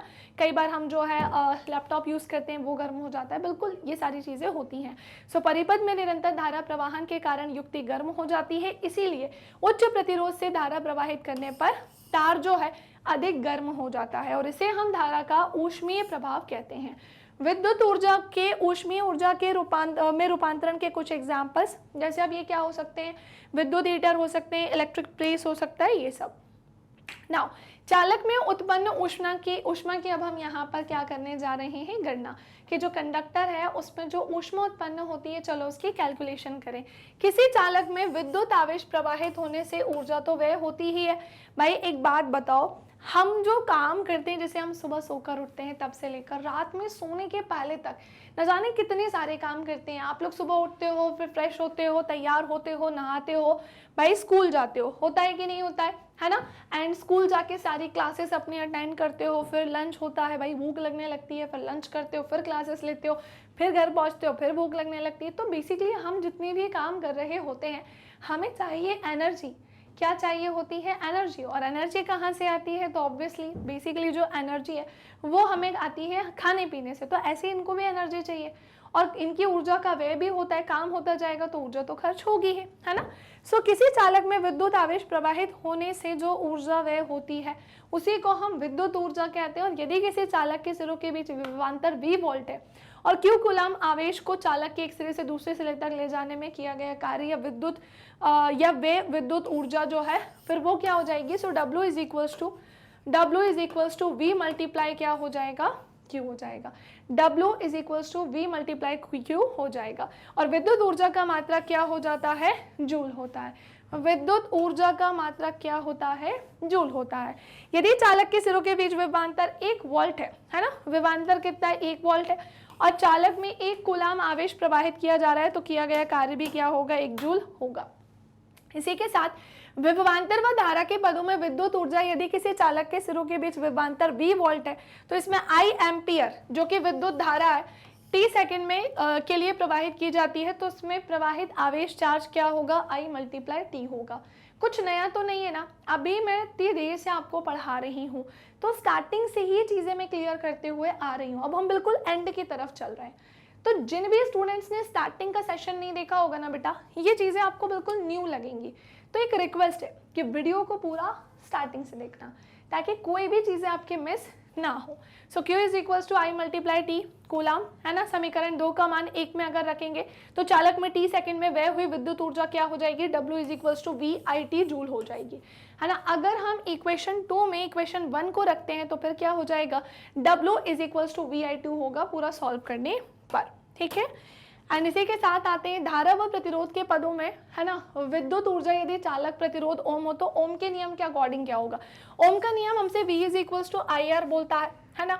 और अगर हम क्या करते हैं, फोर्थ का मान थर्ड में रखते हैं तो क्या होगा, तो हमने थर्ड देखा था W is equals to VIT था, W इज इक्वल्स टू क्या था, VIT, ये हमारी क्या है थर्ड इक्वेशन। और ये हमारे V is equals to I R क्या है, फोर्थ, ओम के नियम के अकॉर्डिंग। तो हम थर्ड का जो मान, फोर्थ का जो मान है ना वो थर्ड में रखते हैं। So V is equals to I R. तो अगर हमने ऐसा किया सो आई आर आई है ना, V is equals to I R अगर हमने किया so V is equals to I R, और I तो इसका है ही, T भी अपना रहेगा। तो ये क्या हो जाएगा, आई स्क्वायर आर टी हो जाएगा, जैसा कि आप यहाँ पर देख सकते हैं, double I that means I square R T. माना कि समस्त विद्युत कार्य ऊष्मीय ऊर्जा में रूपांतरित हो जाते हैं, सो H इज इक्वल्स टू क्या हो जाएगा, किया गया कार्य जो होता है उसमें किए जाने में ऊष्मा का प्रवाह होता है। सो समस्त विद्युत कार्य जो है ऊष्मीय ऊर्जा में रूपांतरित हो जाते हैं, चेंज हो जाते हैं। So W is equals to I square R T जो था उसे हम क्या लिख सकते हैं, H is equals to I square R T. और जूल का ऊष्मीय प्रभाव यही कहलाता है, इसी को हम क्या बोलते हैं, जूल का ऊष्मीय प्रभाव बोलते हैं। और इस नियम के अनुसार प्रतिरोध में उत्पन्न ऊष्मा, पहला पॉइंट, प्रतिरोध में प्रवाहित धारा के वर्ग के कैसी होती है, समानुपाती होती है। क्या बोला है कि इस नियम के अनुसार प्रतिरोध में उत्पन्न ऊष्मा जो है ना वो क्या है भाई, धारा के वर्ग के समानुपाती है, यानी कि प्रोपोर्शनल है ना। और प्रतिरोध के भी कैसी होती है, रेसिस्टेंस के भी कैसी होती है, समानुपाती होती है। H जो है R के भी समानुपाती है, और उस समय के समानुपाती है, यानी कि ये जो है टाइम के भी समानुपाती है, जिस समय के लिए धारा प्रतिरोध में प्रवाहित तो हो रही है। तो बेसिकली हमने एक चीज जानी कि तीनों केस ही क्या है भाई, समानुपाती है, जो कि हमने यहाँ पर पढ़ा, क्योंकि फॉर्मूला ही है ना हमारा H is equals to I square R T. तो हमने देखा कि जो हीट है वो तीनों की ही समानुपाती है। इसका मतलब क्या, इसका मतलब ये हुआ चंगू मंगू कि अगर धारा का प्रवाह बढ़ेगा तो ऊष्मा भी बढ़ेगी, धारा का प्रवाह घटेगा तो ऊष्मा भी घटेगी, R बढ़ेगा तो H घटेगा, सॉरी R बढ़ेगा तो H भी बढ़ेगा, यानी रेसिस्टेंस ज़्यादा होगा तो हीट ज़्यादा होगी, रेसिस्टेंस कम होगा तो हीट कम होगी, टाइम बढ़ेगा तो हीट भी बढ़ेगी है ना, और टाइम घटेगा तो हीट भी घटेगी। सारी चीज़ें ऐसे चलेंगी। तो प्रतिरोध में प्रवाहित धारा के वर्ग के समानुपाती होती है, और प्रतिरोध की भी समानुपाती होती है ऊष्मा, और उस समय की भी समानुपाती होती है जिसके लिए धारा जो है प्रतिरोध में प्रवाहित तो होती है। कुछ चीजें और समझते हैं। धारा के ऊष्मीय प्रभाव का व्यवहारिक अनुप्रयोग, practical applications of heating effect of current. ठीक है, सबसे पहले जहां मैं आपको बताने जा रही हूं कि ये जो इलेक्ट्रिक बल्ब है ये क्या होता है। फर्स्ट ऑफ ऑल ये जो इलेक्ट्रिक बल्ब है इसके कुछ सेक्शंस देखो। ये वाला जो पार्ट है पूरा कैसा होता है भैया, खोखला होता है, और ये कांच का बना होता है। अंदर वाला जो सेक्शन है ये तंतु कहलाता है ना। ये वाला सेक्शन एल्यूमिनियम की टोपी है। यहाँ साइड में आप कभी नोटिस करना इलेक्ट्रिक बल्ब लेके ये उसका क्या कहलाता है, पिन। ये जस्ते के उसमें क्या होते हैं, टाके होते हैं। और ये वाला जो सेक्शन है ना, ये जो चमड़ा ये लाख का बना हुआ होता है। तो यहाँ पर विद्युत बल्ब की मैंने आपको सिंपली संरचना बताई है कि जो एक इलेक्ट्रिक बल्ब होता है ना भाई, वो इस प्रकार का दिखाई देता है, इस तरह का दिखाई देता है। सो हमने क्या जाना कि ये जो इलेक्ट्रिक बल्ब है ये इसका तंतु है। तो समझो भाई विद्युत बल्ब, आपको पता है कि विद्युत बल्ब विद्युत धारा के ऊष्मीय प्रभाव पर आधारित एक उपकरण है। और जब विद्युत बल्ब के तंतु में धारा प्रवाहित तो होती है, इनके जो तंतु है इसमें धारा प्रवाहित होती है, तो तंतु का जो प्रतिरोध यानी कि रेसिस्टेंस है अत्यधिक होने के कारण इसका टेम्परेचर भी बहुत बढ़ जाता है। मतलब 1500 डिग्री सेल्सियस से 2500 डिग्री सेल्सियस तक बढ़ जाता है, जिसके कारण ये चमकने लगता है। और ये जो विद्युत बल्ब का तंतु होता है ना वो किसका बना होता है, टंगस्टन का बना होता है, ध्यान रखना। संरचना और अगर कार्यविधि की बात करें तो सुन लो, ये भी है ना संरचना। और अगर कार्यविधि की बात करें तो सुनो, विद्युत बल्ब कांच का एक खोखला गोला होता है जिसके अंदर से वायु निकाल कर निर्वात रखते हैं, यानी कि वो वैक्यूम होता है उसमें, यानी कि वायु पाई ही नहीं जाती है। बल्ब के ऊपरी भाग पर एक एल्यूमिनियम की टोपी लगी होती है जिसके दोनों ओर 2 पिन होती हैं, अभी हमने जाना। और टोपी के मुंह को चमड़ा या लाख से बंद कर दिया जाता है, और चमड़े के ऊपर जस्ते के 2 टाके लगे होते हैं जिनका रिलेशन 2 मोटे तार से होता है। ये तार एक कांच की नली में से होकर बल्ब के अंदर इस प्रकार लगाए जाते हैं कि एक दूसरे को ये टच नहीं करते, स्पर्श नहीं करते। और इनके आंतरिक सिरों के बीच में टंगस्टन का एक बारीक तार जुड़ा होता है जिसे हम बेसिकली फिलामेंट कहते हैं। तंतु बोल दो, इंग्लिश में फिलामेंट बोल दो। और ये फिलामेंट या तंतु किसका बना होता है? टंगस्टन का। बहुत बार क्वेश्चन पूछा गया है। टंगस्टन का गलनांक जो है ना भाई वो बहुत ज़्यादा होता है, 3400 डिग्री सेल्सियस होता है। कितना होता है? सो इसका जो गलनांक होता है वो 3400 डिग्री सेल्सियस होता है। जब तंतु में विद्युत धारा प्रवाहित की जाती है तो ये श्वेत तप्त यानी कि वाइट हॉट होकर श्वेत प्रकाश देता है। मतलब जो बल्ब जलता है तो वो हमें व्हाइट लाइट ही तो देता है, कि हरी लाइट देता है, कि काली लाइट देता है, कि सफ़ेद लाइट गुलाबी लाइट देता है? नहीं ना। तो जब बल्ब जलता है तो वो हमें कौन सी लाइट देता है? White light. ओके, चलो विद्युत बल्ब की कहानी मैंने आपको बता दी। थोड़ा सा पीछे चलते हैं, ध्यान से सुन लो कौन कौन से सेक्शन होते हैं, एक बार फिर से रिपीट कर देती हूँ, ठीक है। तो हमने देखा ये पूरा जो स्ट्रक्चर है वो एक इलेक्ट्रिक बल्ब का है। ये वाला पूरा जो सेक्शन है ना वो कांच का बना हुआ होता है और इसके अंदर क्या होता है? कोई भी हवा, एयर नहीं होती, वायु नहीं होती, बल्कि क्या होता है? निर्वात पाई जाती है, वैक्यूम, है ना। और ये है तंतु किसका बना होता है? टंगस्टन का बना होता है। अभी मैंने आपको बताया, है ना। और हमने क्या देखा यहाँ पर, अगर हम ध्यान से देखेंगे इस वाले सेक्शन को, एल्यूमिनियम की टोपी लगी होती है। ये चमड़ा या लाख का बना होता है। यहाँ पर इनके कॉर्नर्स में पिन लगी होती हैं 2 और जस्ते के टाँके यहाँ पर आपको देखने को मिलेंगे। और इस तरीके से आपका जो इलेक्ट्रिक बल्ब है वो दिखाई देता है।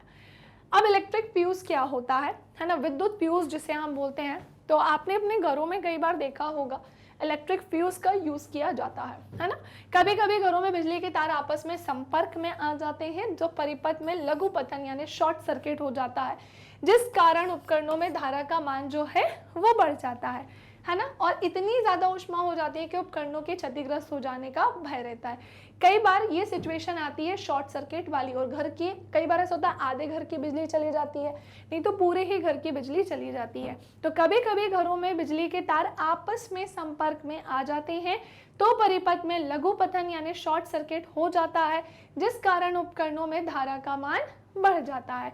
वह इतनी अधिक ऊष्मा उत्पन्न हो जाती है कि उपकरणों के क्षतिग्रस्त हो जाने का यहाँ पे क्या होता है? भय रहता है। परिपथ के इस दोष को दूर करने हेतु जिस युक्ति का प्रयोग करते हैं उसे क्या कहा जाता है? उसे कहा जाता है फ्यूज। यदि किसी परिपथ में शॉर्ट सर्किट के कारण धारा का मान बढ़ जाता है तो फ्यूज पिघल जाता है, जिसके कारण परिपथ का मेन लाइन से विच्छेदन यानी ऑब्वियसली डिस्कनेक्शन हो जाता है और परिपथ में लगे उपकरण जो है वो सुरक्षित बच जाते हैं। सामान्यतः फ्यूज तार मिश्र धातु के बने होते हैं, जैसे तांबा हो गया, टिन हो गया, सीसा हो गया। तो जनरली ना ये इससे बना होता है, जैसे चीनी मिट्टी के बने होल्डर पर लगे 2 धात्विक टर्मिनलों के बीच जो है वो लगाया जाता है।